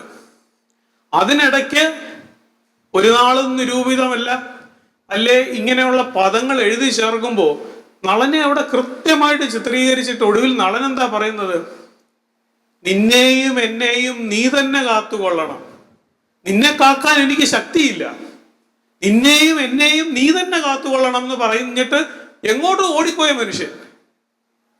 ദമയന്തിയുടെ മനസ്സിന് ചാഞ്ചല്യമുണ്ടായി, മാനസിക വിഭ്രാന്തി ഉണ്ടായി. തന്നെ വിട്ട് ഓടിപ്പോയൊരു മനുഷ്യന്റെ ചിത്രം മാത്രമാണ് ദമയന്തിയുടെ മനസ്സിൽ. അതിനുശേഷം കാർക്കോടകനെ കണ്ടതും കലിയാണ് കാരണമെന്നറിഞ്ഞതും ഒന്നും അഹമബലെ കല്യാകലെ അഹമബലെ എന്ന് പറയുന്ന നളൻ തന്നെ തിരിച്ച് ദമയന്തിയോട് പറയുന്നവരെ ദമയന്തിക്ക് അറിയില്ല. VK-ന്റെ മനോഹരമായിട്ടുള്ള ഒരു കഥയുണ്ട്. അദ്ദേഹത്തിന്റെ ഈ തമാശയായിട്ട് എഴുതിയിട്ട് വലിയ സത്യങ്ങൾ പറയുന്ന മനുഷ്യൻ, അമ്മൂമ്മ കഥകൾ എന്ന് പറയുന്ന ഒരു ബുക്കിലാണ് അതുള്ളത്. നളചരിതം മൂലം എന്നാണ് ആ കഥയുടെ പേര്. അതിൽ ഈ നളന്റെ അച്ഛൻ ഭീമരാജാവ് പറയുന്ന ഒരു സൂചിപ്പിക്കുന്ന, എനിക്ക് എക്സാക്ട് വാചകം ഞാൻ മറന്നുപോയി, ഈ ദമയന്തി തിരിച്ച് വീട്ടിൽ വന്ന് നിൽക്കുന്ന കാര്യം ഭീമരാജാവിന്റെ ഭാര്യ പറയുമ്പോഴാണ് പറയുന്നത്, അവനിങ്ങി വന്നോളും, ഇവരുടെ കല്യാണത്തിന് നമ്മൾ 4 ദിവസവും വെച്ച് കണ്ടതല്ലേ, നിനക്ക് അറിയില്ല ഇങ്ങി വരുമെന്ന്. നമുക്കേ അറിയാവൂ രണ്ടുപേരുടെ അവസ്ഥ, അവർക്ക് പരസ്പരം അവരുടെ അവസ്ഥ അറിയില്ല. അപ്പൊ കലി ബാധിച്ചതാണോ, ഇയാൾക്ക് എന്താണ് സംഭവിച്ചത്, ഇയാൾ ജീവിച്ചിരിപ്പുണ്ടോ, അതോ ഈ ഭ്രാന്തമായ അവസ്ഥയിൽ ഓടിപ്പോയ ഈ മനുഷ്യൻ എന്തെങ്കിലും അപകടത്തിൽ ചെന്ന് ചാടിയോ? ദമയന്തിയെ കുറിച്ച് നളൻ എപ്പോഴും പറയുന്നുണ്ടല്ലോ, നിന്നെ കാട്ടുമൃഗങ്ങൾ പിടിച്ചു തിന്നുന്നുണ്ടോ. ഇത് തന്നെയാണ് ദമയന്തിയുടെ മനസ്സിലും. ഇയാള് മനസ്സിന് സമനില തെറ്റി പോയി എന്നാണ് ദമയന്തിയുടെ ചിന്ത. അതിനിടയ്ക്ക് കാർക്കോടകൻ കടിച്ചതൊന്നും അറിയില്ല. അതാണ് ഇത്രയധികം ഇയാളെ അന്വേഷിക്കാൻ വേണ്ടി ഏതറ്റവും വരെ പോകുന്ന ഒരവസ്ഥയിലേക്ക് ദമയന്തിയെ കൊണ്ടെത്തിക്കുന്നത്. അത് ശരിയാണോ എന്ന് ചോദിച്ചാൽ അത് തെറ്റാണ്. എവിടെ മുതൽ തെറ്റാണ്? സുദേവനെ പറഞ്ഞു വിടുന്നത് മുതൽ തെറ്റാണ്. അയോധ്യാധിപനായ ഋതുപർണൻ ഒരു സാധാരണ രാജാവല്ല. സാധുത അവനെ ഈ മഹിയിലുള്ളൂ. നിനക്ക് സേവിക്കാൻ സാധുതയുള്ള ഒരാൾ ഋതുപർണനെ ഉള്ളൂ എന്ന് കാർക്കോടകൻ പറഞ്ഞ മനുഷ്യനാണ്. അയാളുടെ അടുത്തേക്കാണ് ഒരു കൂടശാസനം പറഞ്ഞു വിടുന്നത്, തെറ്റായിട്ടുള്ള ഒരു വിവരം പറഞ്ഞു വിടുന്നത്. ഒരു രാജാവിന്റെ ഭാര്യ, ഒരു രാജാവ് കള്ളം പറയുന്നതിന് സമമാണ് ഒരു രാജാവിന്റെ ഭാര്യ കള്ളം പറയുന്നത്. അവരോധിക്കപ്പെട്ട രാജ്ഞിയാണ്, പട്ടമഹിഷിയാണ്. ആ പട്ടമഹിഷി ഇങ്ങനെ ഒരു കള്ളത്തരം പറയുക എന്ന് പറഞ്ഞാൽ രാജധർമ്മം അനുസരിച്ച് വധശിക്ഷ കൊടുക്കേണ്ട തെറ്റാണ്. അപ്പൊ അത് ചെയ്തത് ശരിയാണോ? അല്ല. പക്ഷെ അത് ചെയ്തു പോയി. കാരണം എന്താ? അതിപ്രായോഗികതയുടെ വ്യക്താവായിട്ടുള്ള നളന്റെ അത്രയും ധർമ്മത്തിലും അടിയുറച്ച് നിന്നിട്ടല്ല ദമയന്തിയുടെ ക്യാരക്ടറിനെ ഫോം ചെയ്തിരിക്കുന്നത്. ഇങ്ങനെയുള്ള ഈ രണ്ട് വ്യക്തികൾ, ഒന്ന് ധർമ്മത്തെ മാത്രം പിന്തുടരുകയും ഈ കാർക്കോടകൻ പറഞ്ഞതാണ് ഞാൻ ഫോളോ ചെയ്യേണ്ടത് എന്ന് അടിയുറച്ച് വിശ്വസിക്കുകയും അതിനുവേണ്ടി പ്രയത്നിക്കുകയും അതിനുവേണ്ടി കാത്തിരിക്കുകയും ചെയ്യുന്ന നളൻ. ഒന്ന്, നളനെ കാണാത്തതിലാകെ വെപ്രാളം പിടിച്ച് ഇയാൾ ജീവിച്ചിരിപ്പുണ്ടോ എന്ന് പോലും അറിയാതെ അന്തം വിട്ട പ്രവർത്തികൾ പോലും ചെയ്യുന്ന ദമയന്തി. ഈ കൂടശാസനത്തിന്റെ കാര്യം ഞാൻ പറയുമ്പോൾ അവിടെ ആലോചിക്കേണ്ട ഒരു കാര്യമുണ്ട്. താതനും ബോധിയാതെ സുദേവനെ വിട്ടത് അച്ഛനോട് പറയണ്ടെന്ന് പറയുന്നുണ്ട്. എന്നാൽ കേശിനിയെ വിട്ട് നളനെ വിളിപ്പിക്കുന്ന സമയത്ത് അമ്മയോട് പറയുന്നത്, മഹാഭാരതത്തിൽ പറയുന്നത്, അച്ഛനോട് ചോദിക്കണമെങ്കിൽ ചോദിച്ചോളൂ, ചോദിച്ചില്ലെങ്കിലും കുഴപ്പമില്ല. അവിടെ എത്തിയപ്പോൾ തന്ത്രജ്ഞതയുടെ കാഠിന്യം കുറഞ്ഞു, സ്വയം തന്നെ ആ കോൺഫിഡൻസ് നഷ്ടപ്പെട്ടു തുടങ്ങി. അതും കൂടി പറഞ്ഞ് നമുക്ക് ഈ 4-ാം ദിവസം തീർക്കാം. അപ്പൊ ഇങ്ങനെ രണ്ട് രീതിയിൽ പ്രശ്നങ്ങളെ സമീപിക്കുന്ന രണ്ട് ക്യാരക്ടേഴ്സാണ് നമ്മുടെ മുമ്പിൽ നിൽക്കുന്നത്. അങ്ങനെ നിൽക്കുന്ന രണ്ട് ക്യാരക്ടേഴ്സ്, ഒരാള് കാത്തിരിക്കാൻ തയ്യാറാണ്. കർക്കോടകൻ പറഞ്ഞിട്ടുണ്ട്, നിന്റെ എല്ലാ പ്രശ്നങ്ങൾക്കും കാരണം കലിയാണ്. കലി ഒഴിയണമെങ്കിൽ അക്ഷഹൃദയം കിട്ടണം. അത് വേണമെങ്കിൽ നീ ഋതുപർണനെ സേവിച്ച് അവിടെ നിൽക്കുക. ഋതുപർണന്റെ കയ്യിൽ നിന്ന് അക്ഷഹൃദയം കിട്ടുന്നതോടുകൂടി കലി ഒഴിയും. അപ്പൊ നളനൊരു പദ്ധതി അവിടെ ഉണ്ടാക്കി. ഇപ്പുറത്തെ വശത്ത് നോക്കൂ, ദമയന്തിക്ക് ഒരു പദ്ധതിയുണ്ട്. എന്താ ദമയന്തിയുടെ പദ്ധതി? അത് കാത്തിരിപ്പിന്റെ പദ്ധതിയല്ല. പർണാദൻ പോയിട്ട് മറുപടിയുമായി വന്ന ഉടനെ ദമയന്തി ആക്ട് ചെയ്തു. ചോദ്യ ഉത്തരവൊന്നുമില്ല, ആരോടും അഭിപ്രായമൊന്നും ചോദിച്ചില്ല.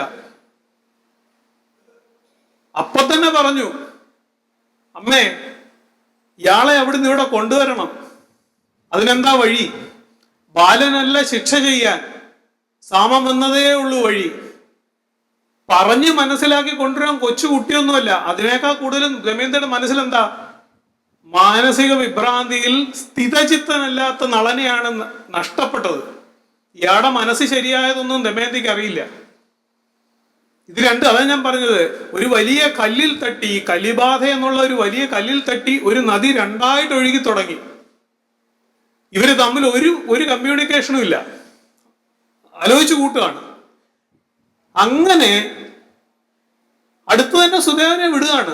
മഹാഭാരതത്തിൽ സുദേവനോട് കൃത്യമായിട്ട് പറയുന്നുണ്ട് എന്താ ചെയ്യേണ്ടതെന്നുള്ളത്. എന്ന് മാത്രമല്ല, രാജാവിനോട് പറയേണ്ടത് മഹാഭാരതത്തിൽ പറയുന്നത്, നീ ഒന്ന് ശ്രമിച്ചു നോക്കൂ എന്ന് രാജാവിനോട് പറയണമെന്നാണ്. നീ ഒന്ന് പോയി നോക്കൂ, നിനക്ക് ചിലപ്പോൾ ലഭിക്കും ദമയന്തി എന്ന് ദമയന്തി സുദേവന്റെ അടുത്ത് പറഞ്ഞു വിടുകയാണ്. അത് ഭംഗിയായിട്ട് ഉണ്ണായിവാര് ദമയന്തിയെ കുറച്ച് വെള്ളം പൂശാൻ വേണ്ടി സുദേവന്റെ തലയിലേക്ക് വെച്ചു. അങ്ങനെ അവിടെ ഒരു ദമയന്തിയുടെ പദ്ധതി എന്താണ്? ഇയാളെ എങ്ങനെയെങ്കിലും വരുത്തുക, ബാക്കി നമുക്ക് ഇവിടെ വെച്ച് എന്തെങ്കിലും ചെയ്യാം.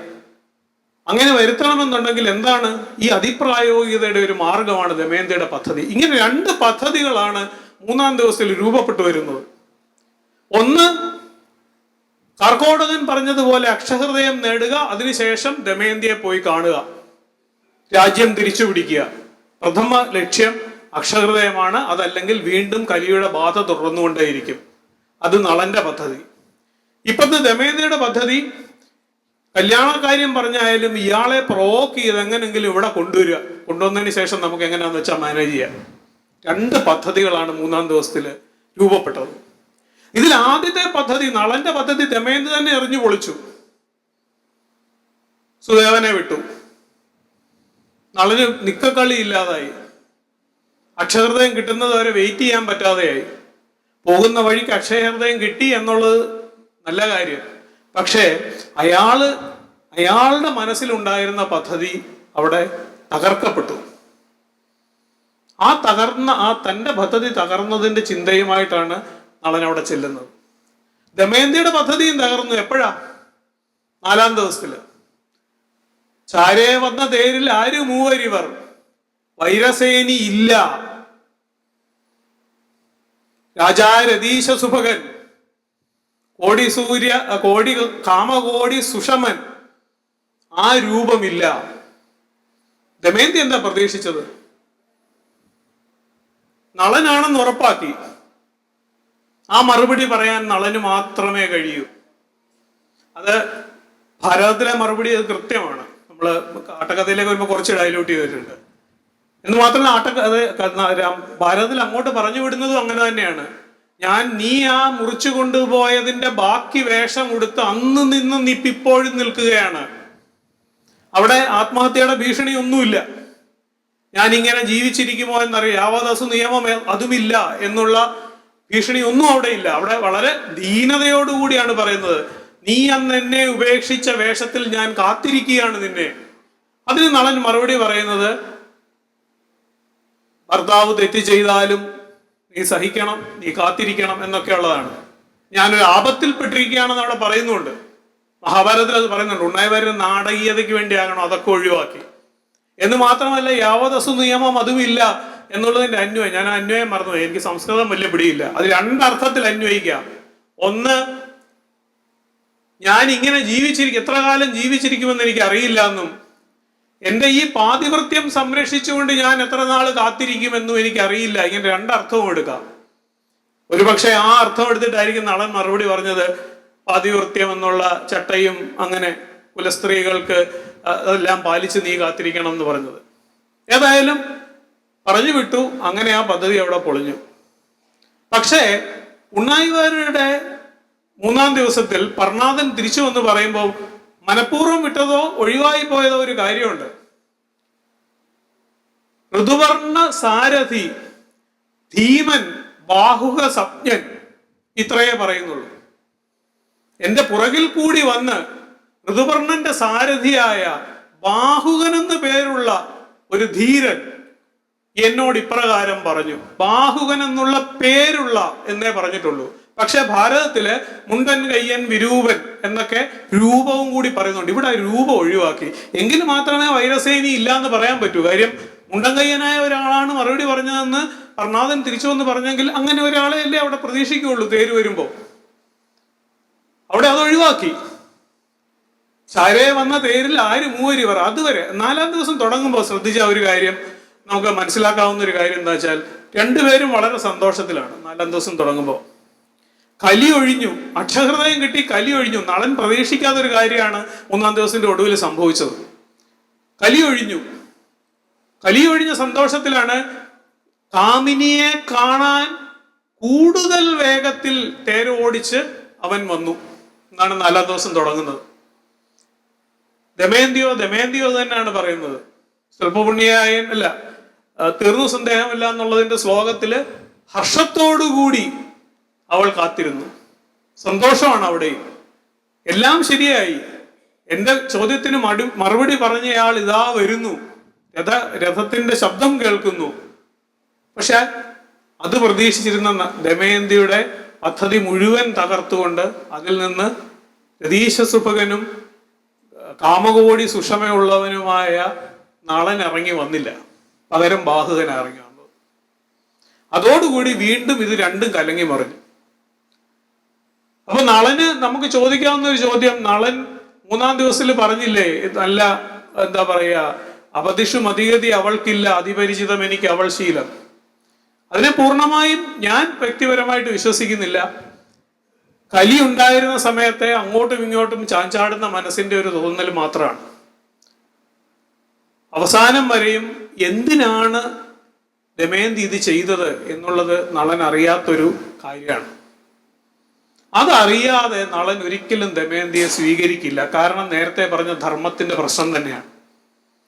2 പ്രശ്നങ്ങളുണ്ട് അവിടെ. ഒന്ന്, ഒരു രാജാവിന് കള്ള സന്ദേശം അയച്ച ഒരു രാജപത്നി അത് സ്വീകരിച്ചാൽ തൻ്റെ രാജധർമ്മത്തിന് അത് എതിരാകുമോ എന്നുള്ള ചിന്ത. 2, രണ്ടാമതൊരു വിവാഹം കഴിക്കാൻ എന്തെങ്കിലും തരത്തിലൊരു തീരുമാനം എടുക്കുകയോ അല്ലെങ്കിൽ നാട്ടുകാരങ്ങനെ തോന്നുകയോ ചെയ്തെങ്കിൽ അഭിലാഷം കൊണ്ട് തന്നെ ഗുണദോഷം വേദ്യമല്ല, പരദോഷം പാർത്ത് കാണുവാൻ വിരുതാർക്കില്ലാത്തു. നാട്ടുകാർക്ക് നമ്മള് ശ്രീരാമന്റെ കഥ കേട്ടതാണ്. അങ്ങനെ വന്നാലും തനിക്ക് സ്വീകരിക്കാൻ പറ്റില്ല. അത് ശ്ലോകത്തിൽ വളരെ കൃത്യമാണ്. അവസാനമുള്ള ശ്ലോകത്തിൽ വളരെ കൃത്യമാണ്. സ്വൈരിണി എന്ന ദോഷം കുറച്ചെങ്കിലും ഉണ്ടെങ്കിൽ സ്വീകരിക്കാമോ എന്നുള്ള ചിന്തയിൽ നളൻ കാത്തുനിന്നു. യത്നിക്കാതെ കാത്തുനിന്നു എന്നാണ് പറയുന്നത്. ആസ്ഥ കൈവിട്ട് നിന്നു, ഒന്നും ചെയ്യാതെ കാത്തുനിന്നു. ദമയന്തി കാൽക്കൽ വീണ് എന്നെ സ്വീകരിക്കണമെന്ന് പറയുമ്പോൾ ഒന്നും ചെയ്യാതെ കാത്തുനിന്നു. ഒരു വശത്ത് ദമയന്തിയോടുള്ള സ്നേഹം, മറുവശത്ത് ചെയ്യുന്നത് ശരിയാണോ, ഞാൻ ഇവളെ സ്വീകരിക്കുന്നത് രാജധർമ്മം അനുസരിച്ച് ശരിയാണോ എന്നുള്ള ചിന്ത. അപ്പോഴാണ് അശരീരി വരുന്നത്. അപ്പൊ ഈ ചിന്ത നളന്റെ മനസ്സിലുണ്ട്. ഇല്ല എന്നുള്ള ഒരു ചിന്ത എനിക്കില്ല. നളൻ മനുഷ്യനാണ്, രാജാവുമാണ്. മനുഷ്യനുണ്ടാകുന്ന ചിന്ത നളനുണ്ട്. അങ്ങനെ ഇരിക്കുന്ന നളന്റെ അടുത്തേക്കാണ് ദമയന്തി കേശിനിയെ പറഞ്ഞു വിടുന്നത്.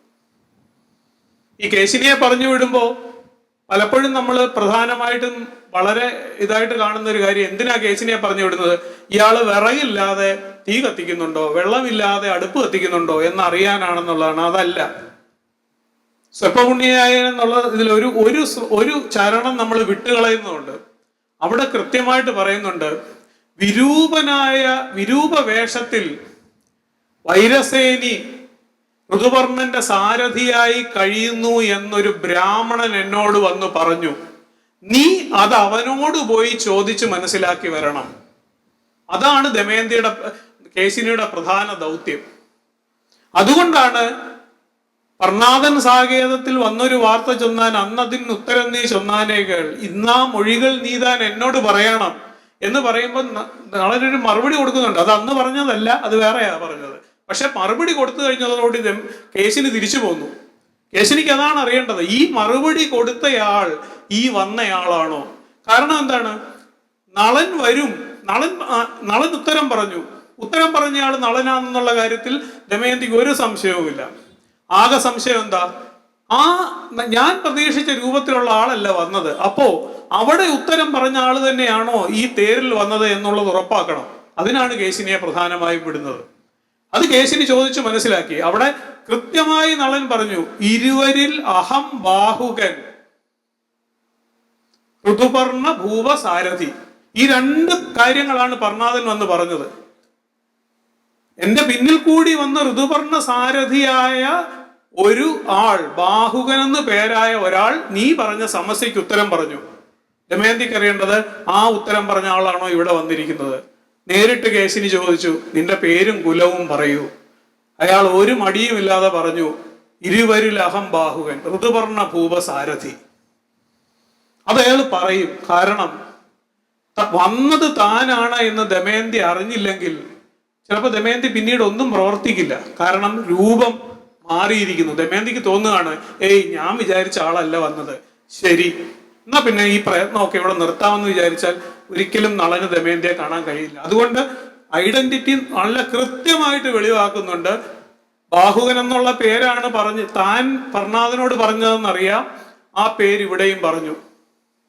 പിന്നീട് അങ്ങോട്ട് അവർ തമ്മിൽ ഈ ബാല്യസുഗ്രീവന്മാര് പർവ്വതം ചുറ്റി കളിക്കുന്നത് പോലെയുള്ള ഒരു കളിയാണ് നടക്കുന്നത്. രണ്ടു പേർക്കും അറിയേണ്ട ഓരോ കാര്യങ്ങളുണ്ട്. രണ്ടാമത്തെ വിവാഹമുണ്ടോ എന്ന് കേശിനിക്ക് അറിയണം, അല്ല നളനറിയണം. ഇത് നളനാണോ എന്നും നളന് ദമയന്തിയോട് പരിഭവമുണ്ടോ എന്നുള്ളതും സ്വീകരിക്കാൻ തയ്യാറാണോ എന്നുള്ളതും. കാരണം അവിടെ ദമയന്തി കൃത്യമായിട്ട് ചോദിക്കുന്നുണ്ട്, ഇത് നളനാണോ എന്നറിയണം എന്ന് പറയുമ്പോൾ അത് രൂപം മാത്രമല്ല. രൂപം അതാണെങ്കിൽ പോലും, അത് നളനാണെങ്കിൽ പോലും നളന്റെ ഇപ്പോഴത്തെ തന്നോടുള്ള ഭാവം എന്താണ് എന്നറിയില്ല ദമയന്തിക്ക്. എന്നെ കൈവിട്ടു പോയതാണ്, എൻകാന്തൻ എന്നോടുണ്ടോ വൈര്യം എന്ന് ചോദിക്കുന്നതിന്റെ കാരണം അതാണ്. എന്തെങ്കിലും ദേഷ്യം കൊണ്ട് ഇട്ടിട്ട് പോയതാണോ? അങ്ങനെയാണെങ്കിൽ ഈ പ്രയത്നത്തിനൊന്നും കാര്യമില്ല. അങ്ങനെയാണ് കാര്യങ്ങളൊക്കെ പറഞ്ഞ ഒടുവില് അവിടെ ദമയന്തിയുടെ അടുത്ത് കേശിനിയെ അവിടെ പറഞ്ഞു വിടുന്നു. ഇനി ഏറ്റവും നളചരിതത്തിൽ ഏറ്റവും അധികം ചർച്ച ചെയ്യപ്പെട്ടിട്ടുള്ള കാര്യമാണ് ആനന്ദതുന്ദലനായി എന്നുള്ള പദം സന്തോഷത്തോടു കൂടിയാണോ ദുഃഖത്തോടു കൂടിയാണോ, അല്ലെങ്കിൽ സന്തോഷത്തോടു കൂടിയാണോ ദേഷ്യത്തോടു കൂടിയാണോ? അപ്പൊ അങ്ങനെ ഈ തന്റെ പദ്ധതി പൊളിഞ്ഞുവെങ്കിലും ദമയന്തി അങ്ങനെ അത്ര പെട്ടെന്ന് വിട്ടുകൊടുക്കുന്ന ആളല്ല. ദമയന്തി അപ്പൊ തന്നെ ബാക്കി കാര്യങ്ങളെല്ലാം കോറിലേറ്റ് ചെയ്തിട്ട് കേശിനിയെ പോയി അന്വേഷിക്കാൻ വേണ്ടി പറഞ്ഞു വിട്ടു. കേശിനി പോയി അന്വേഷിച്ചു, കൃത്യമായ മറുപടി കിട്ടി. ഇത് ബാഹുകനാണ്, ഋതുപർണന്റെ തേരാളിയാണ് എന്ന് മാത്രമല്ല, നല്ല കൃത്യമായിട്ട് ബാഹുകൻ ചില കാര്യങ്ങൾ അവിടെ പറഞ്ഞു. ഒന്ന് പറഞ്ഞത് എന്താണ്? നളനെ ആർ കണ്ടു ഭൂതലെ, ഒളിവിലുണ്ടോ ഇല്ലയോ വാൻ. ഒളിവിലുണ്ടെങ്കിൽ ഒന്നുകിൽ അയാൾ തന്റെ ചിഹ്നങ്ങളെല്ലാം മറച്ച് ഒളിവിലാണ് ഇരിക്കുന്നത്, അല്ലെങ്കിൽ മരിച്ചു പോയിട്ടുണ്ടാകാം. ഈ രണ്ട് ഓപ്ഷനെ അവിടെ പറയുന്നുള്ളൂ. ഒളിവിൽ മറഞ്ഞിരിക്കുന്നുണ്ടോ, തന്റെ ചിഹ്നങ്ങളെല്ലാം മറഞ്ഞിരിക്കുന്നു, ആ സൂചനയും കൊടുത്തു. ചിഹ്നങ്ങളെല്ലാം മറച്ചാണ് നളൻ ഇപ്പോൾ നടക്കുന്നത് എന്നുള്ള സൂചന ദമയന്തിക്ക് കൃത്യമായി കേശിനി വഴി കൊടുത്തു വിട്ടു. ഇതൊക്കെ നമ്മുടെ കേശിനിമാർ ചെയ്യുന്നുണ്ടോ എന്ന് എനിക്കറിയില്ല, ദമയന്തിമാരത് കേൾക്കുന്നുണ്ടോ എന്നും അറിയില്ല. പക്ഷെ ഈ ഒരു സൂചന, കൃത്യമായ സൂചന നളൻ ഓരോയിടത്തും ദമയന്തിക്ക് കൊടുത്തുവിടുന്നുണ്ട് കേശിനി മുഖാന്തരം. എന്ന് മാത്രമല്ല, അവസാനം പറഞ്ഞൊരു വാചകമാണ് ദമയന്തിയെ ഏറ്റവും കൃത്യമായി തകർത്ത് കളയുന്നത്. കുലവധൂനാം കോപമാക പലരില്ലേ ലോകസാക്ഷികൾ, കുലവധുക്കൾക്ക് കോപം ഉണ്ടാകരുത് എന്ന് പറയുന്നിടത്ത് നിന്നാണ് ദമയന്തിയുടെ കോൺഫിഡൻസ് സത്യം പറഞ്ഞു കഴിഞ്ഞാൽ കുറഞ്ഞു വരുന്നത്. പിന്നീട് അങ്ങോട്ടുള്ള ശ്ലോകങ്ങളൊക്കെ എടുത്ത് നോക്കിക്കഴിഞ്ഞാൽ ദമയന്തിക്ക് നല്ല രീതിയിലുള്ള കോൺഫിഡൻസ് കുറവ് വരുന്നുണ്ട്. അതുകൊണ്ട് തന്നെയാണ് അവിടെ വെച്ചിട്ട് ആരാണ് എനിക്കൊരു ഉപദേശം തരിക, എനിക്ക് ഉറപ്പാണ് ഇത് നളനാണ്, പക്ഷെ അത് ശരിയാണോ എന്ന് ആരാണ് എനിക്കൊരു ഉപദേശം തരിക? അതുവരെ ദമയന്തി ഒരാളുടെയും ഉപദേശത്തിന് നിന്നിട്ടില്ല, അപ്പൊ ഇങ്ങോട്ട് നോക്കൂ, ഏതിലും ആദ്യം വരുമ്പോ ദമയന്തിയുടെ അടുത്ത് നളൻ ചോദിക്കുന്നുണ്ട്, ഈ വൃന്ദാരകന്മാരെ ഇങ്ങനെ ചോദ്യം ചെയ്യുന്നത്, അത് സാറെന്ന് പറയുകയും ചെയ്തു, വൃന്ദാരകന്മാരെ ഇങ്ങനെ ചോദ്യം ചെയ്യുമ്പോ ആരാണ് നിനക്ക് തുണ, നിന്റെ പുറകെ നിനക്ക് ഈ തരുന്ന ശക്തി ആരുടേതാണ്? നീ സ്വയമുള്ള ശക്തിയാണ്. അത് ദമയന്തിയുടെ സ്വയമുള്ള ശക്തിയായിരുന്നു. പക്ഷെ 4-ാം ദിവസത്തിന്റെ അവസാനത്തിലേക്ക് വരുമ്പോ ദമയന്തി കരുതിയിരുന്നതെല്ലാം തെറ്റായി വരികയാണ്. ഒന്ന്, നളന്റെ രൂപം കാണുന്നില്ല, എന്ത് സംഭവിച്ചു? 2, ദമയന്തിയുടെ പ്രതീക്ഷ നളൻ തിരിച്ചെത്തിക്കഴിഞ്ഞതോടുകൂടി ഒരു ഉപാധിയും ഇല്ലാതെ ദമയന്തിയെ സ്വീകരിക്കും എന്നുള്ളതായിരുന്നു. നമ്മളൊക്കെ അത് തന്നെയാണല്ലോ പറയുന്നത്. എന്തുകൊണ്ട് നളൻ ദമയന്തിയെ സ്വീകരിക്കുന്നില്ല? ഇതെല്ലാം നമ്മളും ചോദിക്കുന്ന ചോദ്യം. എന്തിനാണ് അയാൾ ഈ സംശയിക്കുന്നത്? അയാൾക്ക് അയാളുടേതായ കാരണങ്ങളുണ്ട് സംശയിക്കാൻ. അപ്പൊ ഈ ദമയന്തി പ്രതീക്ഷിച്ചത് ആ പ്രതീക്ഷയും നടക്കുന്നില്ല. കാരണം ഇയാൾ പറയുന്ന ഉത്തരങ്ങള് ഉചിതമപര വരണോദ്യമം, എന്ത് ഹന്ത നളചിന്തയാ. എന്തിനാണ് ഇനി നളനെ കുറിച്ച് ചിന്തിക്കുന്നത്? ഈ സ്നേഹം അല്ലെങ്കിൽ ഇയാള് ദമയന്തി അയച്ച ആളാണ് എന്ന് പറയുമ്പോ എല്ലാം മറന്ന് അതിനനുകൂലമായി നിൽക്കുമെന്ന് പ്രതീക്ഷിച്ച ദമയന്തിക്കാണ് ഈ മറുപടികളെല്ലാം കിട്ടുന്നത്. കുലവധൂനാം കോപമാകാൻ അവസാനത്തെ ആണിയും അടിച്ചാണ് തിരിച്ചുവിടുന്നത്. നളനെ ആർ കണ്ടു ഭൂതലെ, ഭൂമിയിൽ ജീവിച്ചിരിപ്പുണ്ടോ എന്നറിയില്ല. ആര് മനസ്സിലാക്കി നളനെ? ഒരാളും മനസ്സിലാക്കിയിട്ടില്ല. ദമയന്തി ഒട്ടും മനസ്സിലാക്കിയിട്ടില്ല, അത് വേറെ കാര്യം. അങ്ങനെ മനസ്സിലാക്കി എന്നൊക്കെ വിചാരിക്കുന്നത് തെറ്റാണ്. അങ്ങനെയാണെങ്കിൽ നളന്റെ അടുത്ത് ഇങ്ങനെ ഒരു എടുത്തിയാട്ടം കാണിക്കില്ലായിരുന്നു. കാര്യം നളൻ എങ്ങനെ ചിന്തിക്കും എന്നുള്ളത് ദമയന്തിക്ക് അറിയണമായിരുന്നു. നളൻ ഒരിക്കലും അങ്ങനെ ധർമ്മം വിട്ടിട്ടുള്ള ഒരു പ്രവൃത്തിയെയും അനുകൂലിക്കില്ല എന്നുള്ള ബോധം ദമയന്തിക്ക് ഉണ്ടാകണമായിരുന്നു. അപ്പൊ നളനെ ആർ കണ്ട് ഭൂതലെ ഉചിതമപര വരണോദ്യമം, ഇങ്ങനെ എല്ലാം ചോദ്യം ചെയ്യുന്ന രീതിയിലുള്ള ഉത്തരം കിട്ടിക്കഴിഞ്ഞപ്പോഴാണ് ദമയന്തി അതിന്റെ റിയാലിറ്റിയിലേക്ക് വരുന്നതും ജീവിതത്തിൽ ആദ്യമായിട്ട് എൻകാന്തൻ എന്നോടുണ്ടോ വൈരം, ഇല്ലെന്നിരിക്കിൽ എന്തേ തുടങ്ങി ഇപ്രകാരം. ഇതന്ന് ഉപേക്ഷിച്ചു പോയതിന്റെ കാര്യമല്ല പറയുന്നത്. എന്റെ ഭർത്താവിന് എന്തെങ്കിലും വിരോധം എന്നോട് ഇപ്പോഴുണ്ടോ? ഇല്ലെങ്കിൽ എന്തേ തുടങ്ങി ഇപ്രകാരം. എന്നെ എന്തുകൊണ്ട് കാണാൻ വരുന്നില്ല? ഇന്നിപ്പോ ഋതുവർണ്ണന്റെ കൂടെ വരാമെങ്കിൽ ഇതിനു മുമ്പ് എന്തുകൊണ്ട് എന്നെ കാണാൻ വന്നില്ല? അതാണ് ദമയന്തിയുടെ പ്രശ്നം. അതാണ്, ഒരു വൈരാഗ്യവും ഇല്ലെങ്കിൽ, എന്നെ കണ്ടെത്താൻ കഴിയാത്തതാണെങ്കിൽ ഇന്നതാ ഇവിടെ എത്തിയിരിക്കുന്നു, എന്തുകൊണ്ട് ഇതിനു മുമ്പ് വന്നില്ല? അപ്പൊ എന്തോ വിരോധം എൻ്റെ അടുത്തുണ്ടോ? എന്താ ഇങ്ങനെ തുടങ്ങുന്നത്? പ്രതീക്ഷിക്കാത്തത് സംഭവിക്കുന്നത്. ഈ 2 പദ്ധതികളിലും സംഭവിച്ചത് അപ്രതീക്ഷിതമായത് സംഭവിച്ചു. നളൻ അക്ഷരഹൃദയം കിട്ടുന്നത് വരെ വെയിറ്റ് ചെയ്യാനിരുന്നപ്പോഴാണ് ഋതുവർണ്ണം പറഞ്ഞത്, വാ പോവാം, നമുക്ക് കുണ്ടനത്തിലേക്ക് പോകാം. അങ്ങനെ ഒരു സാഹചര്യം ഉണ്ടായി. പ്രതീക്ഷിക്കാത്തത് സംഭവിച്ചു. ദമയന്തി പ്രതീക്ഷിച്ചത് നളൻ വരുന്നു, എന്നെ കണ്ടപാടെ 2 കൈയും നീട്ടി സ്വീകരിക്കുന്നു. രണ്ടും നടക്കുന്നില്ല. അപ്പോഴാണ് ഇനി ഞാൻ തന്നെ പോയി അന്വേഷിക്കുക തന്നെ, ഞാൻ തന്നെ സംസാരിക്കുക തന്നെ. എൻകാന്തൻ അവിടെ തിരിച്ചു കാണുന്ന സമയത്ത്, അവിടേക്ക് പോകുന്ന സമയത്ത് തന്നെ ഞാൻ നേരത്തെ പറഞ്ഞു, മോദാൽ അഭ്യാഗതം എന്ന് വേണമെങ്കിൽ വെക്കാമെന്ന് പറഞ്ഞു. അത് വെച്ചാലും കുഴപ്പമില്ല, ഇതിന് പറഞ്ഞു എന്നേ ഉള്ളൂ. പക്ഷെ ദമയന്തി അവിടെ പറയുന്ന ഒരു കാര്യമുണ്ട്, ജാതാകൂത അനുതാപമസൃണാം.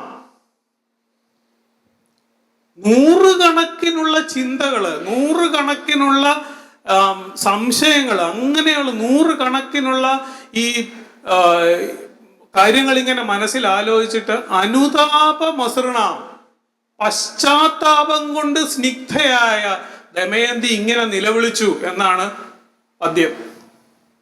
പശ്ചാത്താപം കൊണ്ട് മസൃണയായ, അത് 3-4 വ്യാഖ്യാനങ്ങൾ ഞാൻ നോക്കി. പശ്ചാത്താപം തന്നെയാണ് എല്ലാവരും വ്യാഖ്യാനിച്ചിരിക്കുന്നത്. എന്താണ് ദമയന്തിയുടെ പശ്ചാത്താപം? ദമയന്തി എന്തിനാണ് പശ്ചാത്തപിക്കുന്നത്?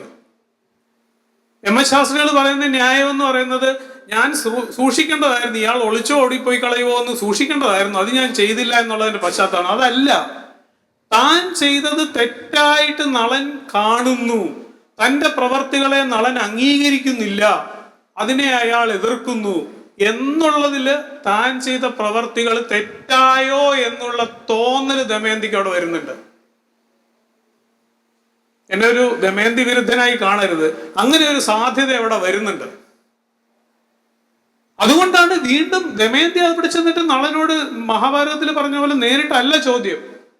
എങ്ങാനുമുണ്ടോ കണ്ടു തുങ്കാനുഭാവനാം നിൻ ചങ്ങാതിയായുള്ളവനെ. നമ്മൾ ഇത്രയും നാളും പറഞ്ഞിരുന്ന ഒരു കാര്യം, അത് എനിക്ക് സംസ്കൃതം വലുതായിട്ട് അറിയില്ല, സംസ്കൃത പണ്ഡിതന്മാരും കൂടി നോക്കേണ്ട കാര്യമാണ്. നമ്മൾ പറഞ്ഞിരുന്നത്, പാചകവും തേരോടിക്കാനും നിന്നെ പോലെ കഴിവുള്ള ഒരാളെ നീ കണ്ടോ എന്നാണ് ചോദിക്കുന്നത്. ഞാനത് എഴുതി വെച്ചു. കാര്യം ഞാനത് മഹാഭാരതത്തിൽ അങ്ങനെയല്ല പറയുന്നത്. ഭവാൻ കണ്ടവരുണ്ടോ മുന്നം, ദമയന്തി ചോദിക്കുകയാണ് ബാഹുവനോട്. ഭവാൻ കണ്ടവനോ മുന്നം ധർമ്മജ്ഞൻ ഹന്ത ബാഹുക, അല്ലയോ ധർമ്മജ്ഞനായ ബാഹുക, ഭവാൻ ഇതിനു മുമ്പ് കണ്ടിട്ടുണ്ടോ? എന്താ കണ്ടിട്ടുള്ളത്? ഉറങ്ങും പെണ്ണിനെ കാട്ടിലിട്ട് പോയ ഒരു മർത്യനെ. ആദ്യത്തെ ചോദ്യമാണ് മഹാഭാരതത്തിലെ. ഈ ചോദ്യം ഒന്ന് അങ്ങോട്ട് ചേർത്ത് വെച്ച് നോക്കി. എങ്ങാനുമുണ്ടോ കണ്ടു തുങ്കാനുഭാവനാം നിൻ ചങ്ങാതിയായുള്ളവനെ, നിനക്ക് സമം കാട്ടിൽ സ്വന്തം പെണ്ണിനെ ഇട്ടിട്ട് പോയ വേറെ ആരെങ്കിലും നീ കണ്ടിട്ടുണ്ടോ? ഞാനതൊരു ചോദ്യമായിട്ട് മുമ്പോട്ട് വെക്കുകയാണ്. സംസ്കൃതം അറിയാവുന്ന ഒരുപാട് പേരുണ്ടാവും. ആലോചിച്ച് നോക്കൂ, അങ്ങനെ ആയിക്കൂടെ ദമയന്തിയുടെ ആദ്യത്തെ ചോദ്യം? നിനക്ക് സമം തേരോടിക്കുന്നവനൊന്നല്ല, നിനക്ക് സമം ഇങ്ങനെ ഒരു പ്രവൃത്തി ചെയ്തവനെ വേറെ നീ കണ്ടിട്ടുണ്ടോ? അങ്ങനെയാണെങ്കിൽ ആ ആൻസർ കറക്റ്റാണ്. ആനന്ദതുന്തിലനായി വന്നിതാശു ഞാൻ. നളൻ തന്റെ പൊസിഷൻ അവിടെ കൃത്യമായിട്ട് എക്സ്പ്ലെയിൻ ചെയ്യാണ്. ആനന്ദതുന്തിലനായി വന്നിതാശു ഞാൻ ആപന്നൻ എന്നാകിലും. എന്താണ് ആപത്ത്? ഞാൻ ആപത്തിൽപ്പെട്ടവനാണ്, ഞാൻ സന്തോഷവാനുമാണ്. ഞാൻ മറ്റേ അർത്ഥം മാറ്റി വെക്കുകയാണ്. നെഗറ്റീവായിട്ടാണ് പറയുന്നുള്ളത്, എനിക്ക് ഒരു വിശ്വാസമില്ല, അതുകൊണ്ട് ഞാൻ അത് മാറ്റി വെക്കുകയാണ്. എന്താണ് ആപത്ത്? 2ാം വിവാഹത്തിന് തുനിഞ്ഞു. അത് ശരിയായാലും തെറ്റായാലും ആ ചെയ്ത പ്രവൃത്തി തെറ്റാണ്. എൻ്റെ ഭാര്യയാണ്, എനിക്ക് അവളെ സ്വീകരിക്കണം. ഞാൻ ആനന്ദവാനാണ്. അത് ഭാര്യയെ കണ്ടതുകൊള്ള ആനന്ദമല്ല. കലിയൊഴിഞ്ഞു, ഞാൻ പൂർവസ്ഥിതിയിലായി. ഞാൻ ആ ആനന്ദം ഹർഷം മാത്രമാണ് എന്നുള്ള എം എസ് ശാസ്ത്രികളുടെ വ്യാഖ്യാനത്തിനോടാണ് എനിക്ക് കൂടുതൽ യോജിപ്പ്. ആനന്ദം എന്ന് പറയുന്നത് നമ്മൾ വലിയ മേളത്തോടുകൂടി കാണിക്കുന്ന ആനന്ദമല്ല. ആനന്ദം, ഹർഷം, ആശ്വാസം. ഞാൻ ആശ്വസിക്കുന്നവനാണ്, ഞാൻ ഹർഷം നിറഞ്ഞവനാണ്. കാരണം എന്നെ ബാധിച്ചിരുന്ന കലി ഒഴിഞ്ഞു. പക്ഷെ ഞാൻ ഇപ്പോഴും ഒരാപത്തിൽ പെട്ടിരിക്കുകയാണ്. എൻ്റെ ഭാര്യയെ എനിക്ക് സ്വീകരിക്കാൻ കഴിയുന്നില്ല. കാരണം അവിടെ ഒരു സംശയം ബാക്കി കിടക്കുകയാണ്. എന്നിട്ട് അയാൾ ആ 2 എണ്ണവും ഓരോ ചരണത്തിലായിട്ട് അയാൾ അഡ്രസ് ചെയ്യുന്നുണ്ട്. ആനന്ദം എന്തുകൊണ്ടാണ്? കലി പോയി, ഞാൻ തിരിച്ചു വന്നു. കലിയകലെ അഹമബലെ വന്നിത് സുന്ദരി നിന്നെരികിന്നിനി ഇരുവർ പിരിവർ ഉയർവേരറവേ. ഇനി നമ്മള് ഉയിരിന്റെ വേര് ഇല്ലാതാകുമ്പോഴേ നമ്മൾ പിരിയേണ്ട കാര്യമുള്ളൂ. കാര്യം കലി ഒഴിഞ്ഞു പോയി. കലി ഉണ്ടായിരുന്നുകൊണ്ടാണല്ലോ നമ്മൾ പിരിഞ്ഞത്. അത് ഒഴിഞ്ഞു പോയി. ഇനി അങ്ങനെയുള്ള പിരിയേണ്ട കാര്യമൊന്നുമില്ല. അതാണ് എനിക്ക് തോന്നുന്ന അർത്ഥം. പക്ഷെ അടുത്തതിൽ അയാൾ ആപന്നൻ എന്ന എന്തുകൊണ്ടാണ് ആപത്തെന്നുള്ളത് പറയുന്നുണ്ട്. അതാണ് പറയുന്നത്, നീ ചെയ്ത പ്രവൃത്തി ശരിയല്ല. അതെപ്പോഴെങ്കിലും പറയണ്ടേ? സ്വീകരിക്കാനാണെങ്കിലും അല്ലെങ്കിലും പറയണ്ടേ? അല്ലാതെ ആര് പറയും ദമയന്തിയോട്? ദമയന്തിയോട് നീ ചെയ്ത പ്രവൃത്തി ശരിയല്ലായിരുന്നു, നീ അങ്ങനെ ചെയ്യരുതായിരുന്നു എന്ന് പറയാൻ ഏറ്റവും യോഗ്യൻ ആരാണ്? നളൻ തന്നെയാണ് യോഗ്യൻ. നളന്റെ കടമ കൂടിയാണത്.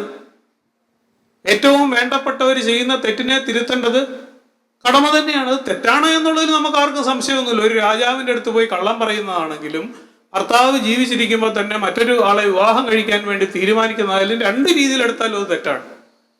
അത് തിരുത്തേണ്ടത് നളന്റെ ഇതല്ലേ. പിന്നെ അയാളതൊരു എങ്ങനെ പറഞ്ഞു എന്നുള്ളിടത്താണ് പിന്നെ കോപാരംഭ കടൂക്തി എന്നുള്ളിടത്താണ് പിന്നെ നമുക്ക് സംശയം. അവിടെയും സംസ്കൃത അധ്യാപകർ ആരെങ്കിലും ഉണ്ടെങ്കിൽ നിവർത്തി ഉണ്ടാക്കി തരേണ്ട ഒരു കാര്യം കോപ ആരംഭ കടൂക്തി. കോപം ആരംഭിച്ചത് കൊണ്ട് കടൂക്തി വലിയ മോശമായ വാക്കുകൾ പറഞ്ഞു എന്നാണ് നമ്മളിപ്പോൾ എടുക്കുന്നത്. കോപം കൊണ്ടുള്ള കടൂക്തി ആരംഭിച്ചു എന്ന് എടുക്കാൻ പറ്റുമെന്ന് എനിക്കറിയില്ല. അങ്ങനെ എടുത്താൽ നാളെ 24-ാം ദിവസത്തിലെ പ്രശ്നങ്ങൾ ഒരുമാതിരിയൊക്കെ പരിഹരിക്കാം. എനിക്കറിയില്ല, എനിക്ക് സംസ്കൃതം അറിയില്ല. ഞാനൊരു ഓപ്ഷനായിട്ട് വെച്ചു എന്നുള്ളത് മാത്രമേ ഉള്ളൂ. ഏതായാലും നളന് ദമയന്തി ചെയ്ത പ്രവൃത്തിയിൽ അതൃപ്തി ഉണ്ട്. അത് അയാൾ എങ്ങനെ പ്രകടിപ്പിച്ചു എന്നുള്ളതാണ്. അയാൾ പ്രകടിപ്പിച്ച അതേപോലെ തന്നെയാണ് ദമയന്തി പലപ്പോഴും നളനെ കുറിച്ചും പറഞ്ഞിട്ടുള്ളത്. പടമറുത്ത പടുവിടനെ, കിതവൻ, ഇങ്ങനെയൊക്കെയാണ് നളനെ കുറിച്ചും പറഞ്ഞിട്ടുള്ളത്. മറ്റുള്ളവരുടെ മുമ്പിൽ വെച്ച്, പർമാവന്റെ മുമ്പിൽ വെച്ചിട്ടാണ് കിതവൻ എന്നൊക്കെ പറയുന്നത്. പടമെടുത്ത പടുവിടനെ, അതിഷഠനെ, ഇങ്ങനെയൊക്കെ പറയുന്നത്. ദേഷ്യം വരുമ്പോൾ സ്നേഹമുള്ളിടത്തും ദേഷ്യമുള്ളിടത്തും ഇങ്ങനെയുള്ള പ്രയോഗങ്ങളൊക്കെ ഉണ്ടാകും. അത്രേ ഉണ്ടായിട്ടുള്ളൂ എന്നാണ് നമ്മൾ വിചാരിക്കേണ്ടത്. എൻ്റെ ചിന്തകളാണ്. ഇങ്ങനെ ആലോചിച്ചാൽ ഒരുപാട് കാര്യങ്ങൾ ആലോചിക്കാനുണ്ട്, ഒരുപാട് സാധ്യതകളുണ്ട്. നളചരിതം സാധ്യതകളുടെ ഒരു ഇതാണ്. ഇതിൽ ഒരു വാചകം കൂടി പറഞ്ഞ് അവസാനിപ്പിക്കാം. നളോപാഖ്യാനമാണല്ലോ നളചരിതത്തിൻ്റെ അടിസ്ഥാനം. മഹാഭാരതത്തെ കുറിച്ച് തന്നെ പറയുന്ന വാചകം കുഞ്ഞുകുട്ടൻ തമ്പുരാന്റെ തർജിമ, ഓതിയിട്ടുണ്ട് ഓതിടുന്നുണ്ട് ഓതിടും പലരുഴിയിൽ, ഇതിഹാസം ഇത് അത്യന്തം മതിയാർന്ന മഹാജനം. മഹാഭാരതം അതിനെക്കുറിച്ച് പറയുന്നതാണ്. ഇത് പലരും പറഞ്ഞിട്ടുണ്ട്, ഇനിയും പറയും, ഇപ്പോഴും പറഞ്ഞുകൊണ്ടിരിക്കുന്നു. നളചരിതം അതുപോലെ തന്നെയാണ്. നളചരിതത്തെക്കുറിച്ച് ഒരുപാട് വ്യാഖ്യാനങ്ങൾ ഉണ്ടായിട്ടുണ്ട്. അരങ്ങിൽ എഴുതപ്പെട്ടതും എഴുതാത്തതുമായ ഓരോ ദിവസത്തെ നളചരിത അരങ്ങും ഓരോ വ്യാഖ്യാനങ്ങളാണിപ്പോൾ. മനോഹരമായ വ്യാഖ്യാനങ്ങളാണ്. ഒരുപാട് ശരികൾ, ഒരു കാര്യത്തിൽ തന്നെ ഒന്നിലധികം ശരികളുള്ള ഒരു സാധനമാണ് മഹാഭാരതം, അല്ല നളചരിതം. അതുകൊണ്ട് നിങ്ങൾ പറയുന്നതും ശരിയാകാം, ഞാൻ പറയുന്നതും ശരിയാകാം. രണ്ടും ശരിയാകാനുള്ള സാധ്യതകൾ അതിനകത്ത് ഒരുപാട് ഇട്ടിട്ടുണ്ട്. നളചരിതത്തിനോടുള്ള ചില വിമർശനങ്ങളും എനിക്കുണ്ട്. അത് ഞാനിപ്പോൾ ഇവിടെ നളചരിതത്തിൻ്റെ ഒരു വേദിയിൽ പറയുന്നില്ല. ചിലയിടത്തൊക്കെ പൂർണ്ണതകളില്ലാത്തതിൻ്റെയും മഹാഭാരതത്തിൽ പറഞ്ഞു പോയതിനെ ഇവിടെയും പറഞ്ഞു പോയി എന്ന് അസ്യൂം ചെയ്യുന്നതും ഒക്കെയായ പ്രശ്നങ്ങളുണ്ട്. പക്ഷെ വീണ്ടും കാലിഡോസ്കോപ്പിൽ കൂടി ഇന്ന് വൈകുന്നേരം നോക്കുമ്പോൾ ഇന്ന് രാവിലെ കണ്ട ചിത്രമായിരിക്കില്ല നളചരിതത്തെക്കുറിച്ച്. നളചരിതം ഇനിയും വളരും, നമ്മൾ ഇനിയും കാണും, ഇനിയും നമ്മൾ ചർച്ച ചെയ്യും, ഇനിയും നമ്മൾ വഴക്കിടും, ഇനിയും നമ്മൾ പരസ്പരം ഇതല്ലേ ശരിയെന്ന് ചോദിക്കും. വീണ്ടും നമ്മൾ നളചരിതം കണ്ടുകൊണ്ടേയിരിക്കും എന്നുള്ള ഒരു അഭിപ്രായത്തോടു കൂടി നിർത്തുന്നു. ഇങ്ങനെ ഒരു ചർച്ച ഇത്രയും ദിവസം നടന്ന ചർച്ചയുടെ അവസാന ചർച്ചയാണിന്ന്. അത് പങ്കെടുക്കാൻ പറ്റിയത് വലിയ സന്തോഷം. അതിനവസരം തന്ന ക്ലബിൻ്റെ ഭാരവാഹികളോട് എല്ലാവരോടും നന്ദി. ഞാൻ പറഞ്ഞതിൽ എന്തെങ്കിലും സാഹിത്യപരമായ തെറ്റുകൾ, അർത്ഥമെടുത്തുകൾ തെറ്റുണ്ടെങ്കിൽ ക്ഷമിക്കണം. ഒരു എഞ്ചിനീയറാണ്, മലയാളം +2 വരെ പഠിച്ചിട്ടുള്ളൂ, ബാക്കിയൊക്കെ വെറുതെ വായിച്ച് മനസ്സിലാക്കുന്നതാണ്. നന്ദി.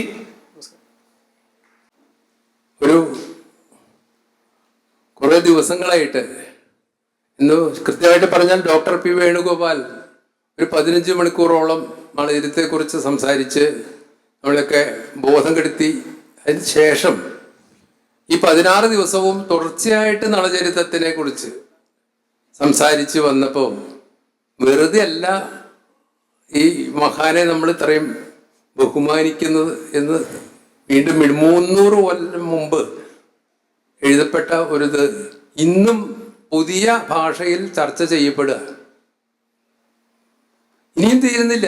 മനോജ് പറഞ്ഞത് കൃത്യമാണ്. ഇനിയും നമുക്ക് തുടർന്നും ഇത് വ്യാഖ്യാനിച്ചു കൊണ്ടേയിരിക്കും. അത്രയും ബൃഹത്തായ ഒരു കൃതിയാണ് അദ്ദേഹം എഴുതി വച്ചിരിക്കുന്നത്. അദ്ദേഹത്തിൻ്റെ മുമ്പിൽ നമസ്കരിക്കുന്നു നമ്മുടെ ഈ നാട്ടുകാരനായ ഉണ്ണായി വാര്യരുടെ. മനോജ് കഴിഞ്ഞ ദിവസം വി രാജ പ്രസംഗിച്ചതിൻ്റെ നേരെ വിപരീതമായ ഒരു വ്യാഖ്യാനം എന്ന് വേണമെങ്കിൽ പറയാം ഇന്നത്തെ. അപ്പോൾ ഓരോരുത്തർക്കും ഓരോ കാഴ്ചപ്പാട്, അത് ചർച്ച ചെയ്യാനും വായിച്ച് വ്യാഖ്യാനിച്ച് കൊണ്ടുവരുവാനും തയ്യാറാവുന്നുണ്ടെങ്കിൽ ആ കൃതി മഹത്വം തന്നെ നമുക്ക് അതിൽ നിന്ന് മനസ്സിലാക്കുന്നു. ഈ 1 മണിക്കൂറോളം നമ്മൾ വൈകിട്ടുണ്ട്. അടുത്ത പരിപാടി തുടങ്ങുകയാണ്. മനോജിനെ നമ്മുടെ സുവർണ്ണ മുദ്രണം നൽകി ആദരിക്കുന്നതിന് ഡോക്ടർ AR ശ്രീകൃഷ്ണൻ.